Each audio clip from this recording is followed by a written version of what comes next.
rated H for humorless. You have seen Mario Kart Sunday. You pick the same map every race. Suck my dick. You have seen Friday Night Tights. Privately and publicly, no matter how. Jeremy, no. Now hold on to your giblets, because here comes Tuesday Night Main Event. Brought to you by the crew that no one wants to associate with, Geeks and Gamers, starring the internet's biggest grifter and president of the Brie Larson Foot Fetish Club, the one and only Jeremy Grimes, the salty dog naval nuke man who is known for spending plenty of time on the poop deck, Brian Kimmel, the girl with more beeps than a censored rip of video. Name is and I expose the internet. The only woman on the planet that has been referred to as a baguette, Darth Barbie Nova. He can rap. He can rant. The man with ankles so tasty everyone wants to bite him. Hung Ripper 59, with special guests, Drunk Jay Carano, Limus, that girl from Shang-Chi, Asian Wakanda, her husband Vision, the magical naked flying New Zealander, the nerdaholic, Gary Sudaconic, three-quarter white Minnie Crowder, the world's tallest midget, and many more. Tuesday Night Main Event, because what the fuck else you gonna watch?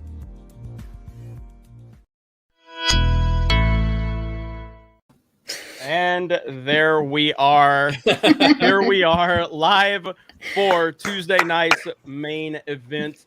Thank you to Mr. Grant Gregory for putting that together. A fantastic job. And you're going to be seeing more edits from him and intros and comedic skits from him for Geeks and Gamers. Really excited about that. But we're here. How's everybody doing tonight? We have some pretty well-known people. I mean, and Ryan, of course, but we also have well-known people. So, how's everybody doing tonight? Joined by Ryan, RK Outpost, Patriot Outpost. How the hell are you, Ryan? I'm doing good, man. There's been so much to talk about. I'm pretty sure I put out like 10 videos yesterday across a variety of channels and did a stream. Pretty sure it's another about 8 to 10 videos today because there's a lot to talk about. And listen, I'm personally just glad that I know Ripa didn't want Black Superman or whatever. I'm just glad he finally has a Superman he can like relate to now. John Kent. Starting the Mario Kart shit talk early. It's been 2 weeks. We haven't had Mario Kart. We gotta get the shit talking out of the way. That's true. Yeah, right. Stuff, like that's possible. Yeah, no. So hang on.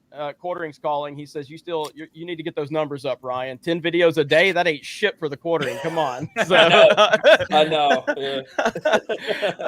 How the hell are you? Hung Ripa 59. I'm good, man. I can't complain. Busy as usual. You know, doing our thing through the week, excuse me, with the show and everything, and trying to get prepared because I'm trying to have all this content because we'll be in Florida obviously over the weekend and everything as well. So, yeah, just doing my thing, man, and numbers are looking good. It's a lot of shit to talk about because the world's fucked up, and it works for me. Yeah, man. The more fucked up the world gets, the more people pay attention to what we're saying because somebody's got to call this stuff out. So watch out for Drunk 3PO because he will clickbait you when you get to Florida. He will be clickbaiting you. He'll be putting your face in every thumbnail, even if you're not even there. He's going to start. He'll pick up like a fork you use to eat and try to sell it or try to get super chats out of it. He will do that.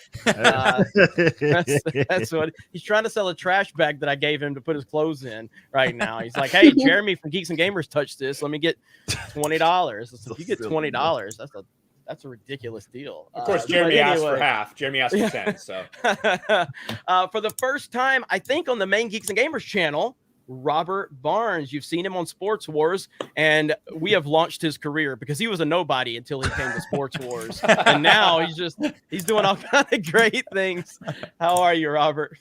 Good. I mean, it's been an incredible weekend. They managed to whack Bond and then whack the Chucky of football all in the same weekend. Oh my goodness, man! You know, the culture wars continue unabated. You know, while there's this little medicine mandate rolling around. So, I mean, it's a fascinating time to be alive, culturally, politically, legally, you name it. Yeah. It is. There's been a lot of mandates between Superman and the NBA, you know. Hey. Yeah. It is crazy, and we do have a lot to talk about. Returning after joining us a few weeks ago is Adam Crigler. What's up, my friend? I'm doing well. I built a new studio. I'm feeling good. Hell and yeah. Thanks for having me back. It's always a pleasure to be here. Absolutely, man. We love having you, and I'm ready to get you on that Mario Kart. So we're gonna have to get that worked out. So it's gonna be good. It's gonna be good. We're back to it this Sunday. I know we've missed a few weeks, but we'll get back to it. And the silent producer, the newly partnered Twitch streamer, Krista Novva. Hi, Krista. Hi. Thank you. Feels good to be back. Feels really good to be back. Yeah, and congratulations. This is the first stream we've done like on our normal setting that we can say you are now officially a Twitch partner. You did it without doing it the way most women do it on Twitch. You did it by actually playing video games and being nice to your chat. What a crazy idea. I know, right? Yeah. A woman playing video games and being nice to her chat and gets Twitch partner. It's a very rare thing. So really proud of you for that. So thank you. Thank you so much. So good stuff. All right. So we got a lot to talk about. I think the first thing we want to get into is this Dave Chappelle situation with Netflix. This thing broke when we were in Boston, or at least I was in Boston. Were you back home, Ryan? I was back home. I made a video. Yeah. So we were back home. So Ryan, kind of give us the gist as to what's going on with this Dave Chappelle stuff, and we'll get into the discussion. Yeah, so Dave Chappelle's last Netflix special, The Closer, and I think he made this with the knowledge that this would be his last. He took shots at a lot of people, as you do during fucking comedy routines, during stand-up comedy routines. He talked shit about the black community, talked shit about Mike Pence, basically called Mike Pence a closet gay dude. And he took shots at the LGBTQ community. And of course, while doing that, he said, listen, these guys can't take a joke. These guys get offended about everything. When you make a joke about the trans community, they try to cancel you. They try to destroy everything you have. And then in order to try to prove Dave Chappelle wrong, a lot of people in the trans community tried to cancel him. I don't know exactly why they went that route, but that's what happened. And it has resulted in a shitstorm because, of course, the mainstream media is completely on the side of Dave Chappelle. What he said is just bigoted. They actually called it white privilege for Dave Chappelle to do what he did. Not even fucking around. That's what NPR said. Are you serious? It was white privilege of Dave Chappelle to do that. And it's completely disconnected with normal people. Because when you look at how normal people and the vast majority of the audience has received it, they think it's great. They think it's hilarious. Now, I do think that he was trying to send a message about this because after his last special, one of his dear friends, a trans comedian friend of his, who stuck up for him went against their people, right? Went against their tribe, ended up killing themselves because of a lot of the backlash they received for standing up for Dave Chappelle. So he went into this with a point to make, and he made it while being funny as hell. But it's crazy to see the reaction that's gone out there. Well, yeah, I mean, I saw a tweet the other day. I wish I would have screenshot it. It was right after John Gruden, was fired. And it basically was like, it said John Gruden says so John Gruden says something racist. No big deal. John Gruden makes a gay joke about the commissioner. Time to fire him. And then it showed a picture, of Dave Chappelle, like, oh, hurt a gay person's feelings, and of course that's a little taken out of context. But the point is Dave Chappelle was there to make a point. Now, I like Dave Chappelle. I thought that Sticks and Stones was a better special than The Closer, but I thought The Closer was good as well. But I thought Sticks and Stones was funnier, and he made better points than Sticks and Stones. But I think this was a little about comedy and a little about making a point, like seriously making a point. Like exactly. He was there to make a point, and I think he has made his point loud and clear.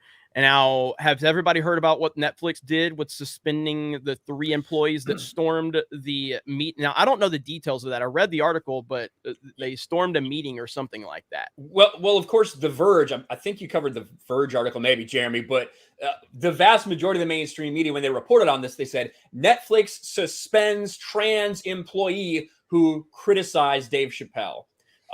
They got suspended because they barged into a high-level meeting at Netflix. That's what happened.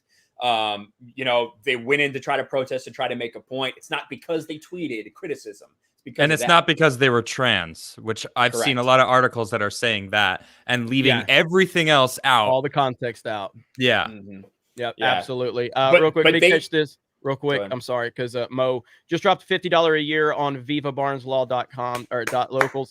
Nice. By the way, 8+ year sole proprietor, graphic designer, blessed to live a life not indebted to those of weak morals, 1 Corinthians. So thank you so much. Again, that's what, if people appear on this channel, I want them to get support from our, small little corner of the internet. So thank you for that, Mo. I know Robert appreciates it. Robert's one of the main reasons we got on locals, and we need to pick up our locals game, but we just have so much going on. It's so hard to keep up with everything, but there you go, Robert. I'm sure you greatly appreciate that.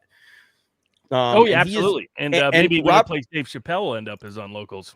Hey, there we go. There we go. Now, Robert not being in a suit and tie was a little jarring for me at first, too. I was like, wait, what the hell's going on here, man? So I got there's a meme maker on our board that put my face on Abraham Lincoln.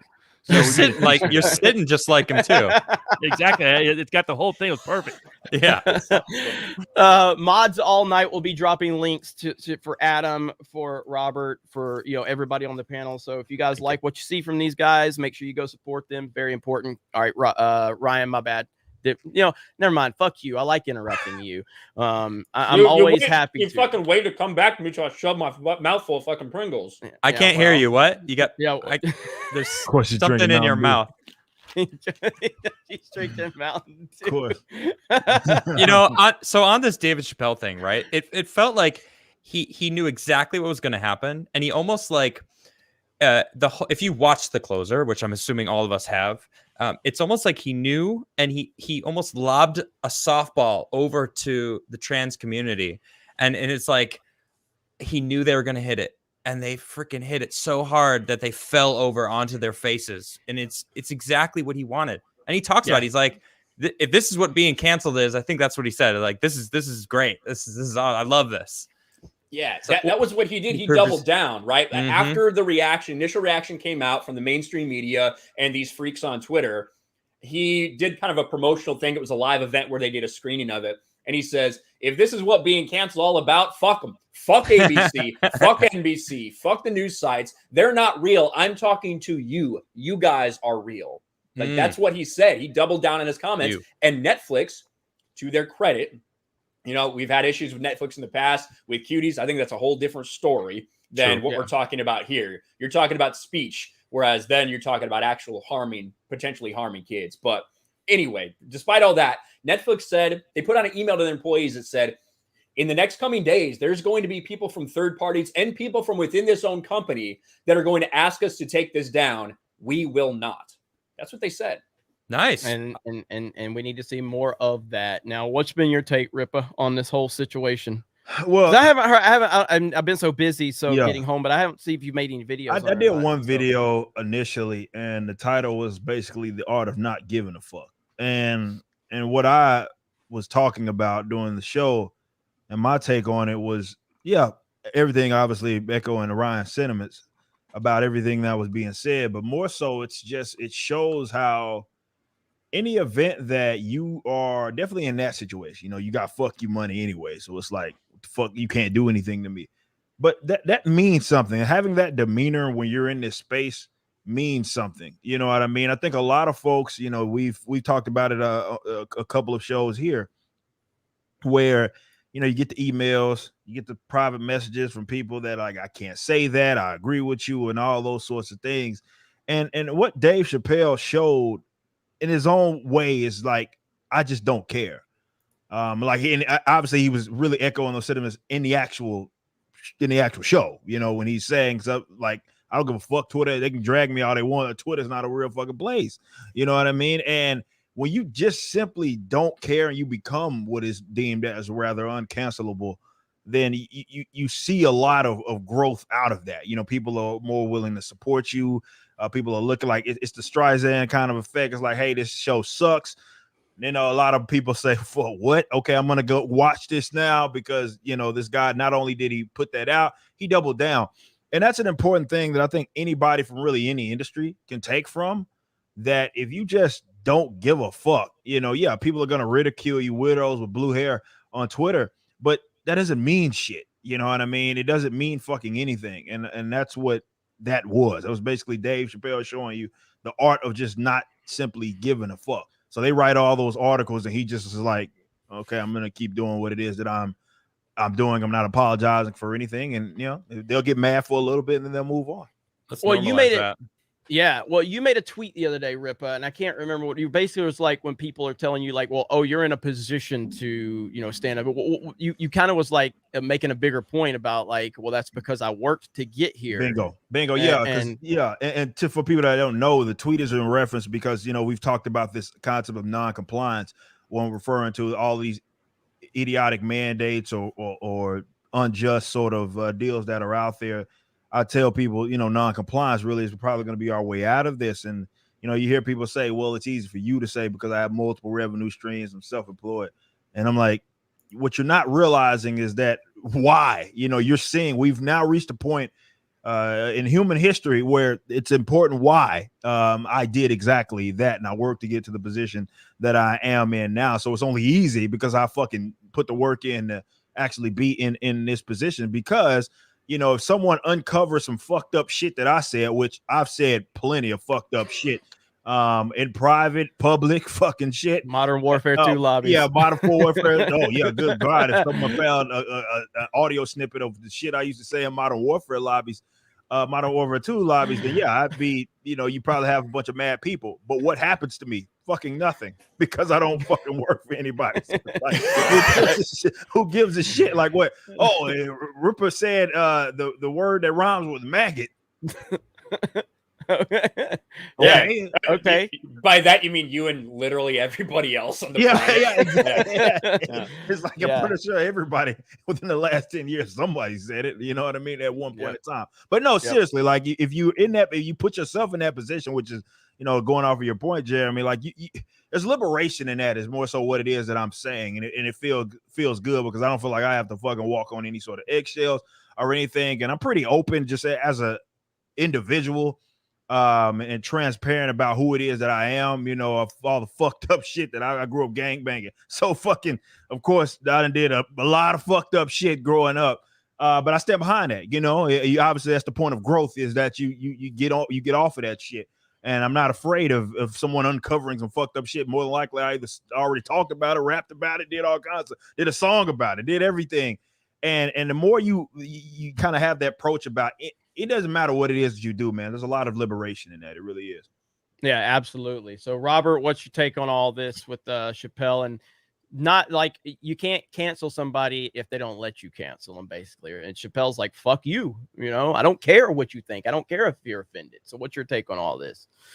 First, I thought it was brilliantly architected as a narrative. And it was more like a closing argument than a comedy show. And the way he scripted that story together was brilliant. Just from someone who likes great narrations, great storytelling, it was beautiful. And he even bookmarked it. He started off talking about how he had always been accused of punching down when he's saying cancel culture is what's busy punching down. And then the second part is it reflects many decades old dispute with a lot of movements borrowing from the moral authority of the civil rights movement for their own political personal causes. And it's never sat well with many people in the civil rights movement. And it's not a coincidence Chappelle repeatedly quoted Martin Luther King throughout the presentation. And his point was, you know, the feminist movement has been stealing from us.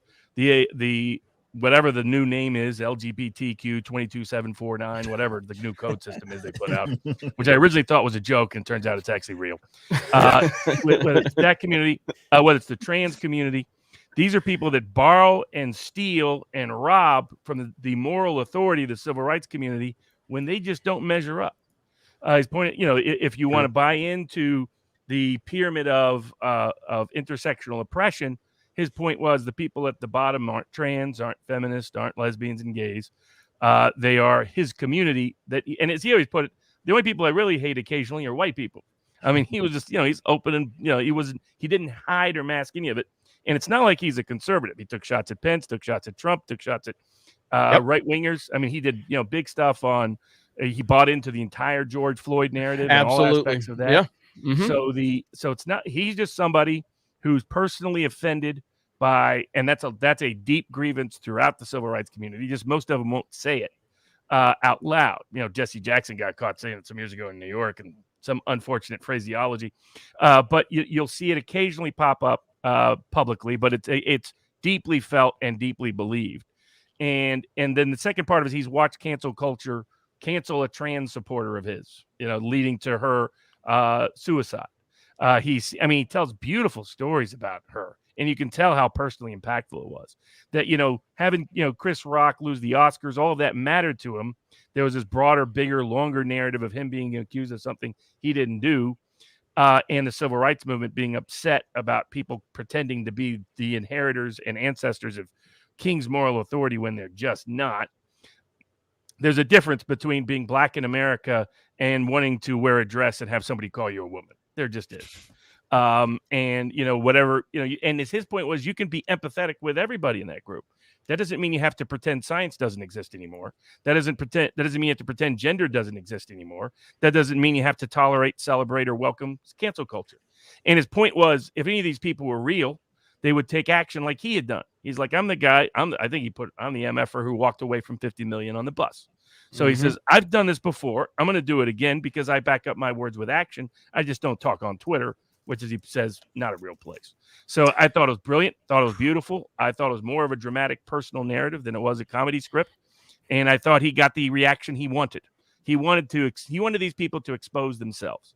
See how nuts these people are. See how they can't tolerate any disagreement, can't tolerate any dissent, can't tolerate a black man speaking up, like Sojourner Truth at the first feminist conference. And everybody's got to witness it. Some transvestite activists go marching into Netflix, demanding Netflix do what they've usually been happy to do, which is to accommodate this kind of cultural reconstructing of the whole world, like we saw this weekend with. Now they're trying to infect the NFL even more overtly with who can have a job. And you're seeing public blowback. More people are on Chappelle's side than are on their side. And when you lose the Dave Chappelle's of the world, you're probably losing the argument in the court of public opinion. And that's going to lead to louder whining and complaining because they know it. Well, imagine if Netflix actually did cancel it and take it off the air. What would have been the blowback? Like people would have... Chappelle would have been like, see, I told you. And then more, but Barbara Streisand effect. Exactly. Like Eric said, people are going to be like, all right, now I need to see this. They're going to listen to his words. Because if you actually listen to the stories, he really cared for his friend. Like that friend of his meant something to him. And that loss, like you could tell he was really saddened by the fact that they killed themselves. It really affected him. And he said it multiple times. I'm not against transgender people, period. I'm not. He's not. That's what he said. So if none of these people are actually listened to his arguments or the closer, which was part of his thematic argument throughout. Exactly. Like, all these people keep complaining. You've never listened. Watch them complain again when the talking points over and over again. They don't even know. They're just talking heads told what to say. Well, like the point you made too, Robert, and I think it's important, like with a lot of what Chappelle, like a lot of his opinions, I don't agree with at all. And even like when he really made that big point about the whole George Floyd thing and everything, I don't agree with a lot of that. But Chappelle shows you that he has his own opinions. His opinions aren't controlled by a narrative or, a big conglomerate or the mainstream media. He has his opinions and he has his takes on them. And that's why I always respect where he's coming from, even when I don't agree with what he's saying. Because he's authentic and he takes shots at every single person or every type of group of people. Nothing's off limits with him, which is how it should be. We should live in a world where that's why we always talk about the video game, chat rooms from back in the day, because the moment you make someone where they can't get made fun of, the moment they're going to get made fun of even more. And back then in those, lobbies or just sitting around with your friends, there was nobody going, hey guys, I know we're all, roasting each other, but you can't roast this person. You know what would happen? That person's going to get roasted by every fucking body at the same time, and when you create this dialogue, this dynamic, when you can't roast a particular person or a particular group of people, you're just going to get it even worse, because we live in a world where that's just a sign of you belong when you kind of get made fun of or memed or something like that. And these kid gloves that we're putting on certain groups of people, it's just absolutely ridiculous. And I love how these people that were part of Netflix were saying they would complain about Chappelle. And then they're like, to be clear, I'm not offended. Yes, you fucking are. Yeah. You literally are offended, and you're proving his point. Yeah. And, you know, now that we're talking about this and I'm getting your takes on it, because I really haven't listened to a lot of videos or anything out, because I just got home a couple days ago. And so I've just kind of been trying to get everything back in order for me. But now hearing all of your takes on it, just kind of going, yeah, you know what? There is a lot more to that special, probably, because I went into it. I'm not like, I like Chappelle. I'm not his biggest fan. I watched Chappelle's show back in the day occasionally. It was not like must-see TV for me. The only reason I really watched Sticks and Stones was because of the outrage. And the only reason I watched The Closer was because of the outrage. If there weren't any outrage about The Closer, I wouldn't have watched it. But I watched it just going into it going, I just want to hear him roast people and, you know, upset these lunatics out there. And he did do that, but there was an entire narrative that was built around everything he was doing. And I didn't really watch it from that perspective when I watched it. I was just watching like, let me hear Dave Chappelle make me laugh. But going back into it, there was actually a story he was telling and a point he's trying to make in the reaction. He's showing he's a pretty brilliant dude, pretty damn impressive. Completely ingenious. And it's one of the reasons why he has a certain immunity. In the inimitable words of my fellow Chattanoogan Samuel L. Jackson, he's a funny motherfucker. And that provides a certain degree of protect that he's hard to hit without that bouncing back. And that's what they didn't realize. These people that came after him, that's what he wanted the world to see. I want you to watch who they are. And then you'll recognize that what I'm speaking of is true. Yeah, absolutely. So that's a really good perspective. And that's why it's good to have, you know, conversations, you know, and kind of get their perspective, because now I'm kind of seeing this in a whole different way, where I might watch it again, because again, watching them walk right into his trap is a thing of beauty. It really is. What's the reaction to this if this is Bill Burr instead of Dave Chappelle? Bill Burr probably apologizes. If there's that much heat, Bill Burr, because Bill Burr can't. Like you can only see, I don't know why it is, and that he's not a black dude, first of all, and there's some kind of weight to the mainstream narrative that they'll go after you. But if you stand up against them, if you don't fall in line, and Dave Chappelle just has so much credibility right now with the black community and just the overall internet in general, and just people, like, it's weird because, but I think if it's Bill Burr, I think he bends the knee. I do. I think if the heat gets enough, he bends the knee. Because remember how he talked about Gina Carano, and again, he didn't trash her, but he was very careful about what he was saying about Gina. He was so careful. Hesitant to even talk about it. And then when it got brought up, he did say, listen, I think it's bullshit, but these people are out here to cancel me next. They're out here to come after me next. Yeah. And I think that, like, because, like, as hard as the media and everybody went after him, Dave Chappelle, when the media looks at him, they still see him as part of this victimhood ladder somewhere, right? That's how they're perceiving him. So is he higher or lower on the rung than a transgendered, you know, male to female woman? That's for them to fucking decide with their ridiculous rules. But it's not like a white man saying that type of thing. So I do think it's a big difference in what we would have seen.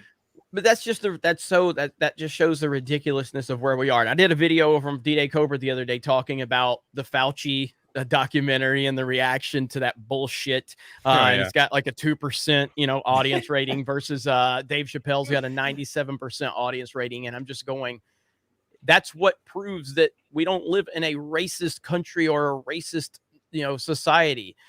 Does racism exist? Of course it does. And there's always going to be people out there that have those views. You're never going to eliminate that small, irrelevant group of people. But if Fauci was black and Chappelle was white, the narrative would be that people are review bombing Fauci's documentary because he's black. And it's like, no, it's about the message. It's always about the message. Generally speaking, it's the message. And Fauci's a piece of shit. And everybody realizes that. And, you know, Dave Chappelle is authentic. And generally everybody recognizes that. And that's just the nonsensical world we're in, where everything is defined on race and gender. And if you define someone off race and gender, you're fucked up. You're really fucked up. Really, really fucked up. And That's what we're seeing is these people define opinions, define stances, define everything off of, well, if the person's black, I guess I can accept it a little more. No, it's like, no, it's all about the message. That's all you need to take it as. I'm not friends with Young Rip because he's a black guy. I'm friends with Young Rip because I like him and he's a good guy and he knows his shit. I thought you were going to say, despite that, I thought you were going to say, that's what I thought was coming next. I'm not friends with Ryan because he's a member of the LGBT. Never mind. I wasn't supposed to publicly say that, but I mean, I just think Ryan's a good guy. But the point is when you are an individual that defines other individuals simply off their race, their gender, and their sexual orientation, you are the fucking bigot. You are the person that's the problem. And we see so much projecting out there. And it's just ridiculous. I know, Adam, so you haven't talked about this much. Are you going to get further into the Chappelle stuff? Because it's pretty interesting how this is going to play out, because I don't think the story's going away. With this Netflix stuff and these trans activists, they're going to continue to make a big deal of this. Yeah, I've been talking about the trans stuff more. I don't know if you know about the whole Loudoun County, the dad that got arrested. It turns out, his daughter went through some terrible stuff. But I don't want to get into that. That's a whole other shit show. But talking about this, I feel like a lot of these people, there's a lack of purpose in their lives, right? And they've basically been told, or I don't know, told directly, but there's this movement towards it's their everything, right? That's their purpose now is to fight anyone who, like probably you guys sitting up at the top panel here, they all hate you, and it's now their goal in life. Their purpose is to bring you guys down, is to fight against people that are transphobic, that the David Chappelles. So those 3 trans employees that barged in thinking that they were being virtuous, that was their purpose. They probably are still thinking, yeah, like we showed them, they fired it, and that proves our point. See, and they're going to use that. And I mean, they don't have anything else going for them. That's why it's up at the forefront that they're in the LGBTQ community. Well, that's activism in general. Like I've said this on record 1,000,000 times, in that fucking losers seek activism as a means to feel like, they're serving some sort of higher purpose. Yeah, this is why so many people in the summer of 2020 latched on to this George Floyd situation, and you saw this going from demographic to demographic and all this weird shit, black box, Instagram. Like, it was just everybody was trying to signal, because these guys are fucking losers. And even if they think that they have something, they don't have anything that they could point to themselves and say, I created that, I'm proud of that, and this is something that I individually value. So they hide behind fucking activism because they're fucking losers. And I'm not certainly afraid to tell them exactly that, because that's why. You mentioned, why is it pronouns in the bio, fucking all this other weird shit? It's because they don't got shit else. Yep. That's it. That's all they have. So they're leading with their fucking identity, because they don't have shit else. Like, I have been blessed to be a part of, I've lived multiple careers in my short life. And I'm proud of that, obviously. But those are my individual accomplishments. They're not my individual accomplishments because I'm black. I didn't accomplish shit becoming black. It was literally, I was born fucking this way, and that's just what fucking happened. It wasn't anything that I personally achieved or anything like that, which is why I'm not fucking bragging about the shit ever. And I think that's for fucking losers. But that's what activism is. Activism is something that losers seek as a means to feel like they are part of something greater. And that's because they don't have shit around them in their own individual lives that they can point to say, this is mine. I created this. I am proud of that. They're fucking losers. Period. Very well said. On that note, let's go, Brandon. I'll just say, let's go, Brandon, because that was very well said. Did you see that little kid? Yes. That little kid pull at the that NASCAR race? Yes. That shit was great. Dude. I love that. It was great. I love that it's like, again, media trying to spin something, and now it's just turned into a giant meme, and they have no idea. Here it is right here. This is hilarious. Look at this kid. This kid has fucker right in the pussy kid. Like that's what he's gonna grow up to be. Here he goes. Parts. They're gonna help kick this thing off. All right, guys, ready? In 3, 2. He was waiting for this. Drivers, start Start your engine. Let's go, Brandon. Look at that guy. Yeah, it took a while for him to realize like what He's the like, fuck just happened. He didn't oh, know. He no. had to process more. And that's his live face of him trying to process what the fuck happened. He's already got the fucking shades on. Fucking gangsta. Dude, ready to go. That's funny. That is so good. Well, we do have because that was a very troubling moment right there. So we actually have a special guest to kind of let us know how they feel about that. How do you listen to these stories and not feel pain and not want to help? You know what I mean? It's like wearing a hoodie and putting your hands at 10 and 2. Oh God, I better look out because I'm wearing Nike gear. Like what? What are we talking about? And so you can't relate to that if you're white, but you can listen and you can try to help because this is not okay. That's my first time seeing. Oh, God. Yeah, no. Well, it turns out the P and ESPN is what John Gruden is the first time I see it. These are the worst. And it's gonna say I'm racist and shit. I don't care. Those are the worst kind of white people. Yes, yes, 100%. Well, it's what my old Indian law professor used to say. He said the worst thing that Indian tribal rights in America ever heard was when Indian-loving white liberals came to town. Yeah, he would go on. The worst kind of white people. Like, God damn, man, shut the fuck up, man. Jesus Christ, man. Like, ain't nobody fucking. Yes. Like, and unfortunately, the reason why he says stuff like that because definitely with the quacks that work over at ESPN, that's the. They're probably like, oh, look at you, man, and that fucking white dude's foaming at the fucking mouth, crying fucking tears on your behalf, and your pussy ass think the shit's okay. You know what I mean? Like, this is like these types. These fucking weirdos, like they think that, again, going back to what I was just talking about these fucking losers not having anything to achieve, but the reason why they're the worst types of, I think people understand is why they're the worst types of fucking white people, because those are the ones that a lot of these black organizations and pro-black fisting motherfuckers will put on a pedestal as if, oh, look at this is the white guy that's saying some good shit. Like, I don't think people understand all that pro-black shit, fisting, kneeling, all that's hogwash. That ain't fucking, they're not doing anything. I know it's cool to do a video about it and we make fun of them, but they think they're doing something though empowering. No, every single one of these fucking movements, and I've been on record saying this one as well, it's not anything that's a secret. Every one of these movements, a lot of people think there's like this segregationist, separatist, pro-black movements. No, they're not. They're movements of which they're begging to be accepted and embraced by white people. That's what those movements are about.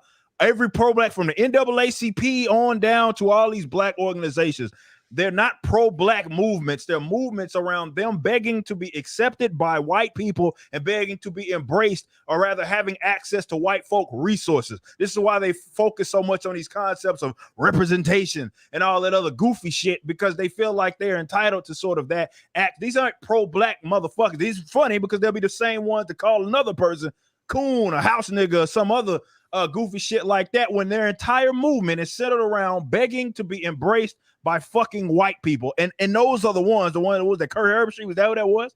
Yes, Kurt. Yeah, those are the types that they love. They love to see that fucking white man foaming or crying blood tears fucking on his back. They fucking love. They'll put that white man on a fucking pedestal because that's what it's about. It's about them being begging to be accepted by white folk. They ain't pro-black movements. Never have been. Never have been. Well, and Ripwood, to that point, something I hear you talk about all the time, like that type of ideology, that type of mentality is the reason why in entertainment and comic books and things like that, we don't see them go out with the goal to create an original black character. But they only see legitimacy in white characters every time. That's it. That's the part that a lot of people miss of all of this, the tokenization and shit that it is that we see. It is about not only just the deconstruction of those characters, is because they don't see legitimacy in original black characters. They only see legitimacy in the white characters that have been around for as long as they have been around. Like I said, they're not pro-black movements. They ain't pro-POC or whatever goofy ass shit that means.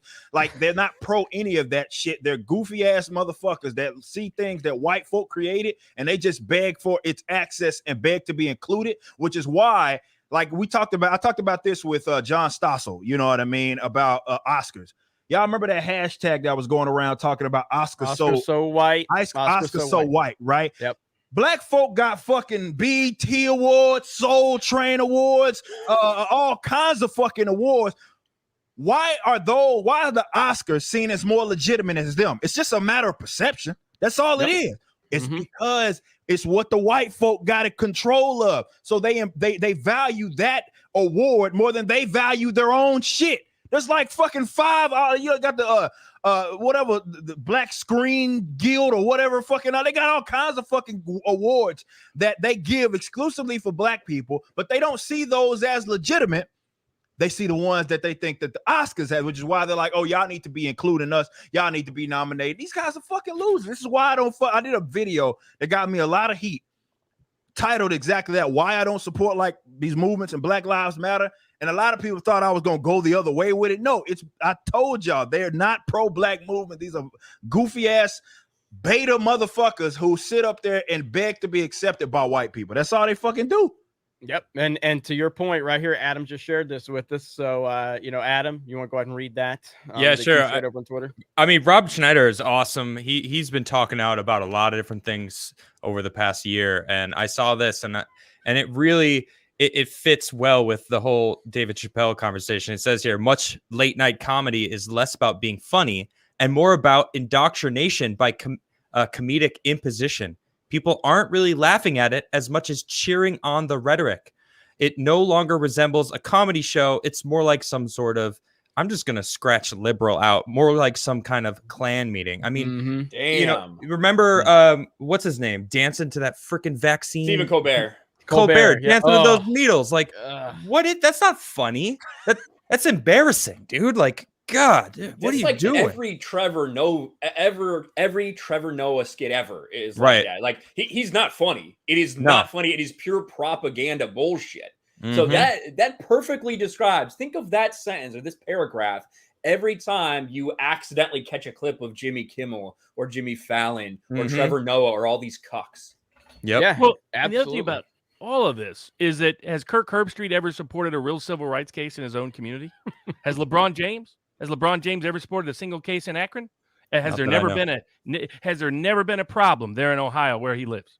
I do civil rights cases all across the country, have for 20 years. And I have cases that are legitimate grievances, legitimate issues, sometimes systemic problems. And these same celebrities are nowhere to be found. And that was one of the points Dave Chappelle made. He said, these people, you're going to do a rally and you're going to put, genitalia on your head. And you think that's a way to, solve something? It's like, why don't you do something? For Kirk Herbstreit, it's very cheap to do what he did. It's the cheapest way you can win brownie points and support within a particular community or constituency without actually risking anything. Yep. That's why I respect Kyrie Irving. Absolutely. Kyrie Irving is willing to put $35 million on the table to say, no, I'm not going to forfeit my rights to informed consent in exchange for the $35 million, because he knows how many millions of people, including disproportionately within the black community, that so many of these celebrities are abandoning at the moment because it's well known. I mean, who would guess that you look at the communities that have the biggest problem with these mandates?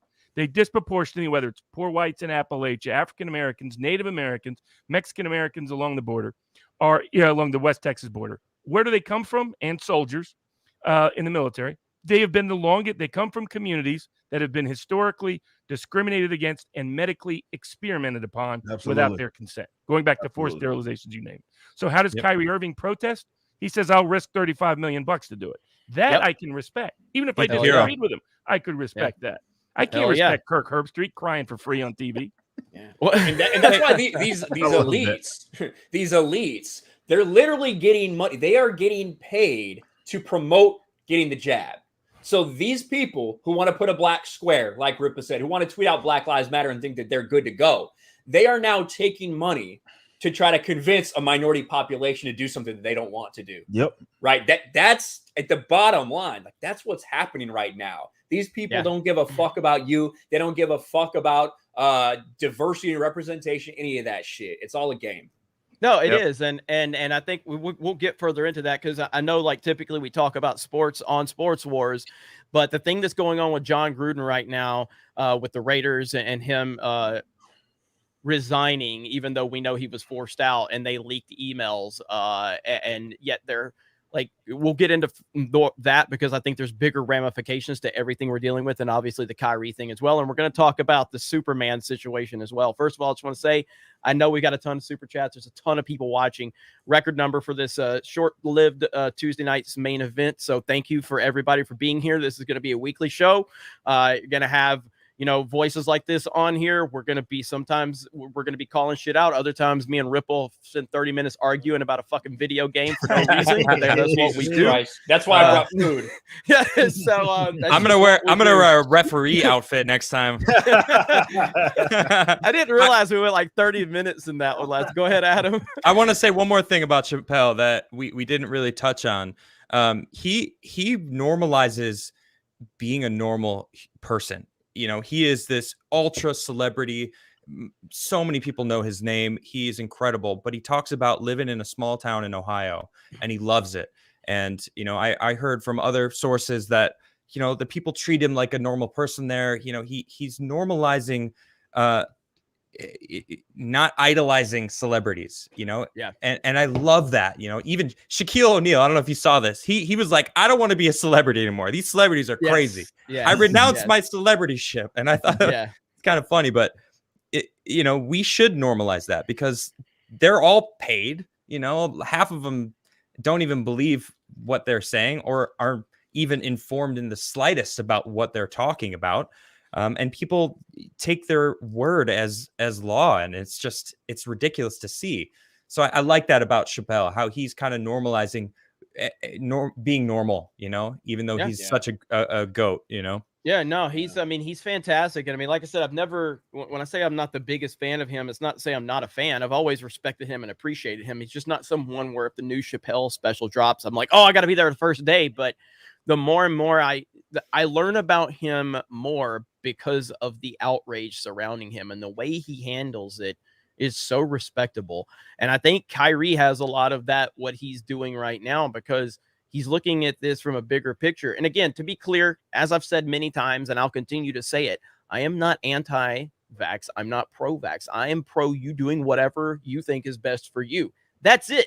And that's a controversial statement in 2021 well, that means you're anti-vax, according to exactly. These fucking people are insane. Yep. But I am against vaccine mandates. I'm 100% against that. And I'm not, you know, like we were recently in Boston and New York. And I mean, again, from my perspective, New York's not as bad as the mainstream has made it out to be, but it's also like, I'm back in Florida now, and good Lord, it feels wonderful to walk around and not see people with like 12 masks on and fucking acting like the world's coming to an end.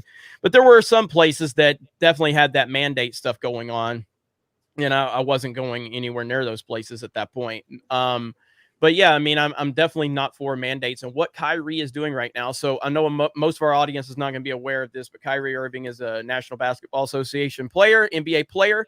He plays for the Nets, and basically, so Ryan, you could probably give us a better kind of overall perspectives. I know you've been grinding on Sports Wars over there with everything that the NBA is trying to implement and trying to force their players to do this. And Kyrie, a weird guy by a lot of people's estimation, which generally just means he thinks for himself.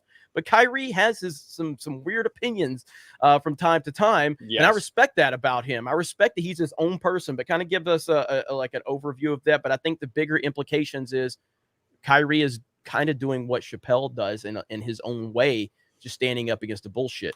Yeah, so Kyrie Irving plays for the Brooklyn Nets, and the NBA is trying to encourage everybody to get the jab, every single person. However, the NBA is not specifically mandating it for the players. There are certain cities in certain states, however, that are. For instance, the Golden State Warriors, who play in Oakland, in the Bay Area there.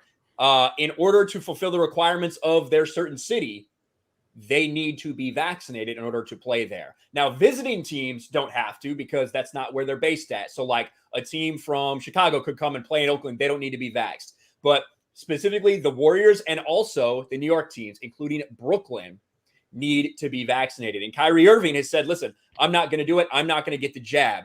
And he's already would have to miss their 41 home games if he didn't do that. He would not be eligible to participate.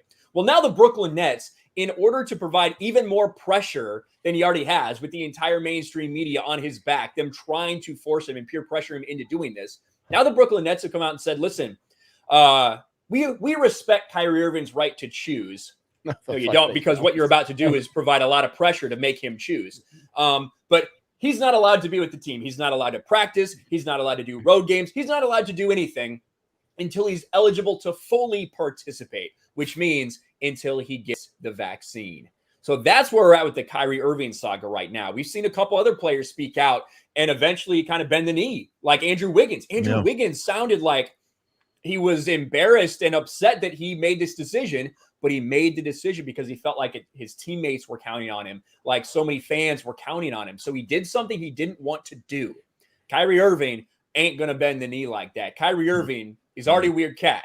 That's why I said to that point, like when this thing first broke out and, there was some grumblings, I believe like ESPN was the first one to cover, and he said that Kyrie was like leading this coalition of players that were not vaccinated. I said, if there's one person in the NBA that I would bet on, he'd be like on some shit like, I don't want to play. I don't need this shit. It's fucking Kyrie. Just because he has had no problem putting all his out there thoughts on some other weird shit. He doesn't fucking flat earth. Yeah, he just doesn't give a shit. Like that's just who he is, who he is. And I can respect that from him. And like you're mentioning, you're talking about 35 racks on the line, and he's like, all right, it's this game of chicken right now. You know what I mean? And I know a lot of people aren't going to like those comparisons, but Kyrie is who a lot of, going back in 2020, a lot of those basketball players thought that they were the ones that were kneeling and all of that sort of stuff. Look at us, we're doing something to try to make a stand and make a statement. Kyrie is doing, because that was convenient, right? Everybody was already on board. You didn't do anything. There was no sacrifice being made there. The league catered to everything that it is that you fucking wanted. They put the goddamn shit on your jerseys. Like it was terrible. Kyrie is who they think they are, because Kyrie is actually putting his money on the line right now as it stands as we're shooting this. And he has said, no, I'm not going to do it. Jonathan Isaac is another one. That said simply they don't want to do it. I don't know. I can't remember if Kyrie's got it.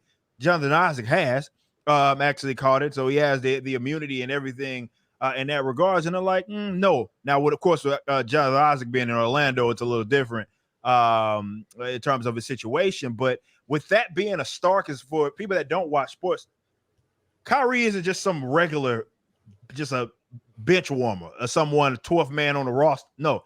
This guy is like, a perennial all-star, going to be in the Hall of Fame. Probably, I would argue, and yes, better than, I know this is a sports wars talk, we could probably have this, best ball handler that I've ever fucking seen, you know what I mean, in terms of a guy that could just handle the fucking rock. This is a superstar it is that we're talking about that's doing it, and that's why it's a big deal. And I would have loved to see not only his Brooklyn Nets teammates, but all of these players who care so much about, it's a fraternity, right? It's about us. It doesn't matter because it's not vaccinated versus unvaccinated anyway. It's about this individual having sort of this right to do or inject whatever it is that he wants, rather into his body or not. It's not even actually injecting. It's like he just doesn't want to simply do that. Like, are they going to go to bat for him? Probably not. But they would be more ballsy than I saw colleague Whitlock talking about that the Southwest Airlines employees have more balls basically than what the NBA did. Because if NBA had those guys, if those were his co-workers, this shit wouldn't even be a problem, because they would have stamped his league out and the league would have had to adjust to whatever it is that they wanted them to do. Well, I want to make this point, and I just saw this tweet earlier. I wasn't aware of some of this, but what this goes to show you is what Kyrie Irving is going through right now. Okay, superstar, champion, great basketball player. The reason LeBron James won a ring in Cleveland. Just so pretty you know. much, yes, absolutely. And so what he's going through right now just shows you that it doesn't matter what you do when it lines up with the narrative. It doesn't matter. The one time you do something wrong, they'll come after you. So check this out right here. Kyrie is extremely generous. Bought George Floyd's mom a house, paid tuition for 9 students, bought 200 kids Christmas presents, provided $250K Thanksgiving meals in NYC, donated 1.5 to the WNBA. The WNBA's never made that much fucking money. They made that money fucking waste. Funded them motherfuckers for 20 fucking years. Did all this shit that these motherfuckers claim they care about, yet he makes one decision for himself. This is sad, and man. look what they're doing to him. Because this is why I continue to tell people the pandering, the bullshit, it will never fucking matter. Because you are one bad decision in their eyes from being destroyed. It doesn't matter what you do. It doesn't matter how hard you try. It doesn't matter how much you pander. And I'm not saying Kyrie's pandering, because Kyrie is a he's a self-made man. Like he is not that dude. If Kyrie comes out tomorrow and he's like, fuck Donald Trump and all this stuff, and be like, that's Kyrie Irving. Yeah, that's who he is. Yeah. LeBron says it, I'm like, fuck you, bitch. You don't know what the fuck you're talking about. Because he's not an individual person, and he's proven that time and time again. Kyrie is his own person. He's his own man. But this just proves right here, So Robert, I know you're a big sports fan. Of Sports Wars fame. I'm glad that channel was able to elevate your career as much as it has, clearly. But no, what do you think about this whole Kyrie thing? What I find fascinating is they're calling a guy selfish who's willing to walk away from $35 million on principle. And my guess with Irving, a big reason for this is not what he himself thinks. It's what he knows a lot of other people think, and they want people to make a stand. Because that's like, here you see somebody, he could have just grandstanded on the Floyd case, like almost all of other NBA players did, like almost all the other NFL players did. He actually went out and did something constructive and positive and tried to make an improvement in the family's life, right? I mean, that's action, constructive action. And what it's extraordinary, like you had Oberman go on that rant about how Oberman's the selfish prick. I mean, he's a nut job too, but the selfishness is these virtue signaling Kirk Herbstreit wannabes wanting to grandstand so that the world can praise them, and rather than take any risk in challenging an institutional narrative, walking away from a job, walking away from money, walking away from status, which is what Dave Chappelle is doing, which is what Kyrie Irving is doing. That is the opposite of selfish and self-centered, and it's a case of confession through projection. All these people who are praising the mandate, who are people who they're the selfish ones. They want to demand to invade other people's bodies and to own their bodies effectively, because that's what that legal effect of that is, for their self-aggrandizement and to be praised in popular society. They're the selfish people, and they're projecting it on the people who are being the least selfish. Yep. Projection is such a massive problem these days, and it's just what I continue to like. Usually when, and again, not every single time, but generally speaking, if someone is constantly accusing other people of something, it usually means that they have something to hide. So when you hear people say, well, you're being selfish, Kyrie, because why? By making an individual decision for yourself. How is that selfish? These are the people that are saying that are the people that are saying that you have to wear a mask. Yeah, and you have to do this. So it's like it's projection. So it's like, again, the people that are constantly calling everybody a racist or a sexist, generally are the ones that are that. But I stand with Kyrie Irving. I think this is going to be interesting. So, I mean, like, where's LeBron at on this whole thing? Because he can't keep his fucking mouth shut on everything. He came out and he said that one bit where he was like, they were damn reporters who are nothing but activists was like, well, you being basically the face of the league, you shouldn't you be basically pimping out this jab? And he was like, no, that's not what I made a decision for me. And I gave him props for it. Yeah, it hurt everything in me to do that because it's LeBron James, but I did it. I was like, oh, well, yeah, but that's what it is. But we talk, if LeBron James was like, of all people, was like, this shit sucks, we're not going through this, the league would change like that.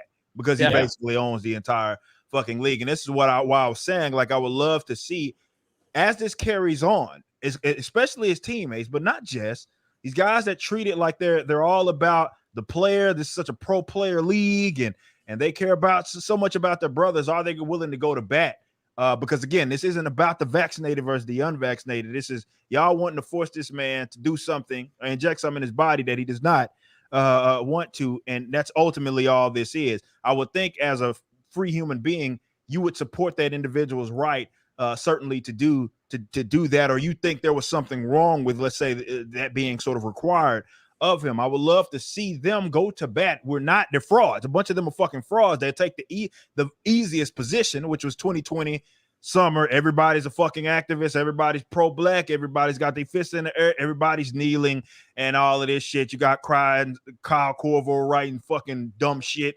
articles about how sorry he is being white and all goofy shit like that. That's easy, right? That like Rob was saying, there's no sacrifice involved in that. Everybody's already doing it. You're being basically paraded around by your colleagues. That's basically all that is. Kyrie is who they actually thought it was that they were. And if they had any of a nutsack, including LeBron, they would go to bat for him.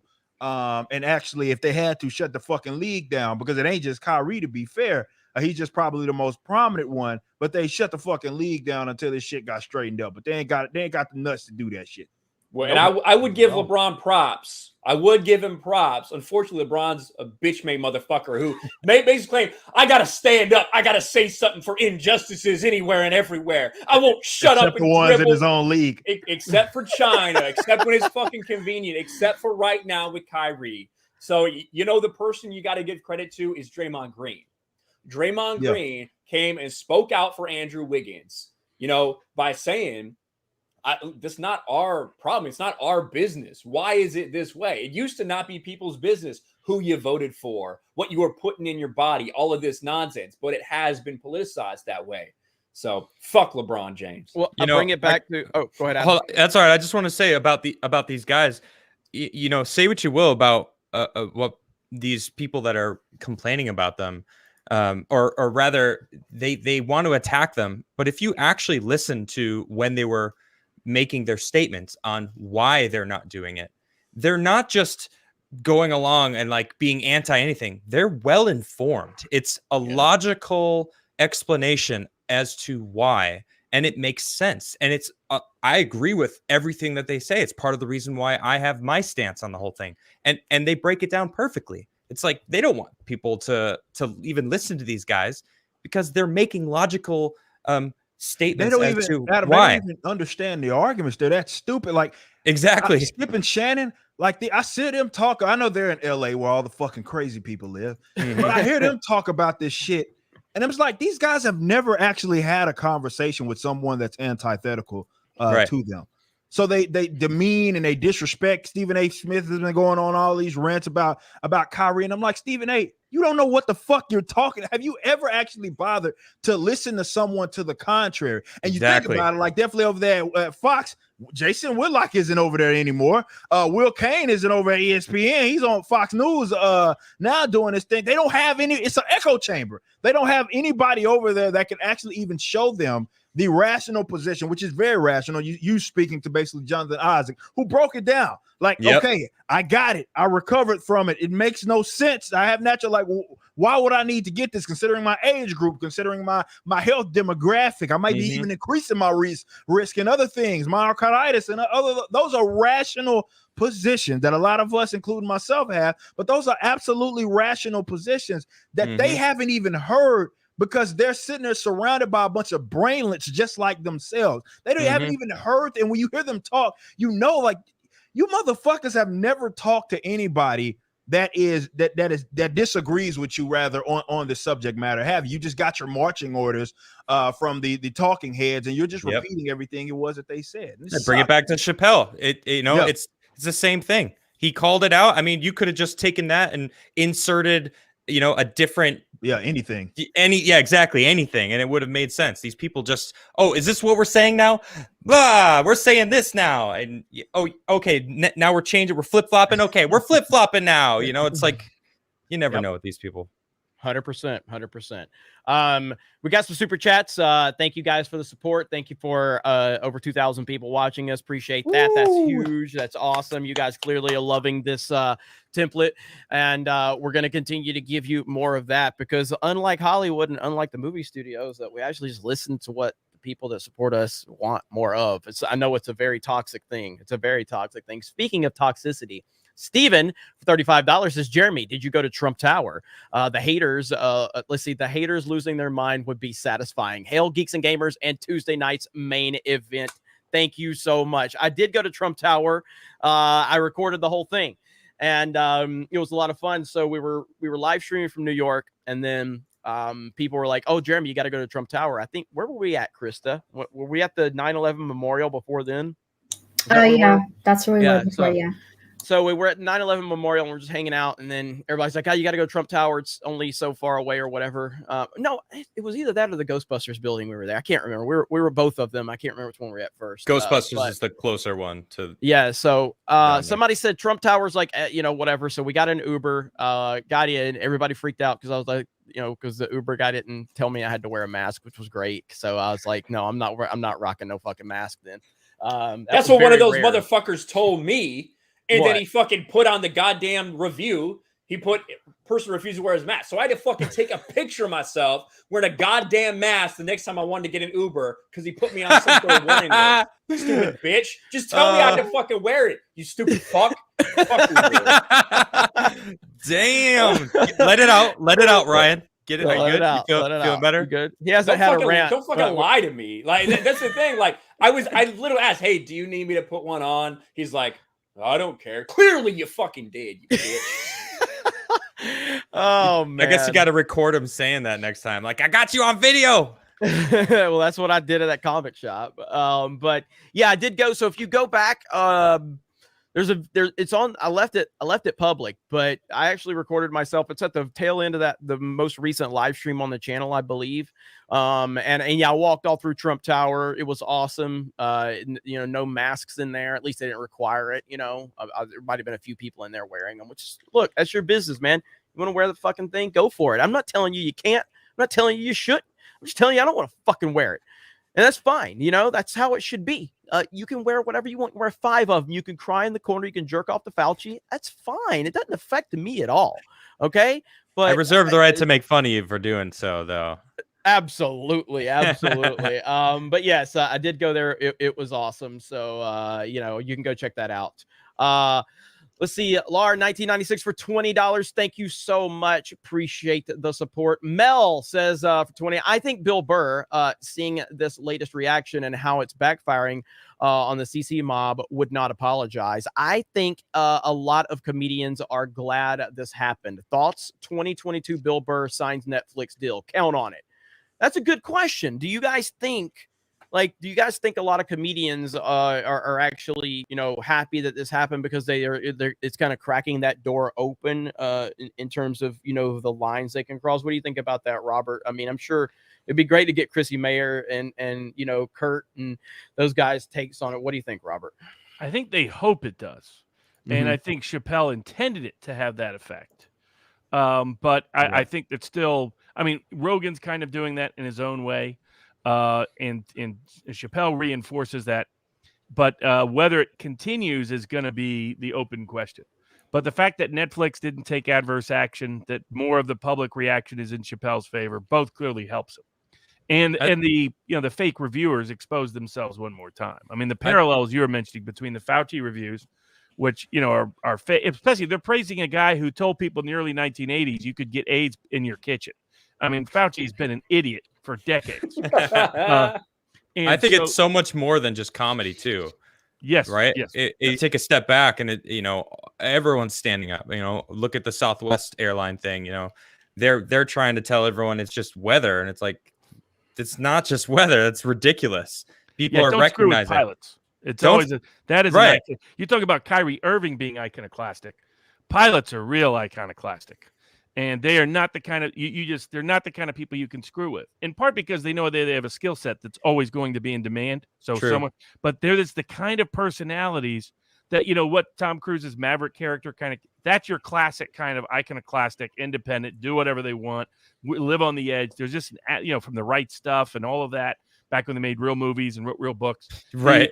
That is just deeply embedded, and why they thought they could get away with that. Like the first people to reach out to me were pilots who are like, we're not doing this. So, That's, 80% of those guys are around there are former military, obviously. Right. Oh, yes. I was thinking that. Yep. So, like, that's kind of bred into you right there. And I fucking hate pilots. Pilots are fucking assholes. Pilots think they're the fucking best in the world. Everybody's got to stay quiet on the ship so the pilots can sleep when I've been up for fucking 72 hours because some retard can't do math. That's legitimately like shit that happens. But like pilots, let it out, Ryan. Let it out. Like pilots, they have that skill set, and they're not going to be pushed around that way. So, oh man, I love it. Ryan, you could tell Ryan, we've been live for about an hour, a little over an hour. Ryan hasn't really ranted yet. You can see him you can see he's building up to it. He's building up to it. Well, we haven't talked about, listen, I wanted to talk about gay Superman. That's really what I want to talk about today, because I think it was like an ode to Fauci, because I believe Fauci, while he was telling people to get a jab for AIDS and HIV and stuff like that, I'm pretty sure he mentioned something about AIDS being the new kryptonite. So maybe that was the inspiration for John Ken. I don't know. I don't know. We are going to talk about that. Give me just a couple more minutes and get a couple more, and then I'll give you the floor. North Viking says, "Hail Tuesday night's main event. This is a great show with a fantastic intro, so I'm glad I stayed up for it. And you can all stay up late too with the help of Crigler Coffee at criglercoffee.com. That is so good. I love it. That's some support right there, yo. Thank you for good. that. That was damn good. That was damn good. I respect that. I respect that. Now, Bill Sotheby with this next super chat. This is like they had us in the first half, because he had me in the first half on this one.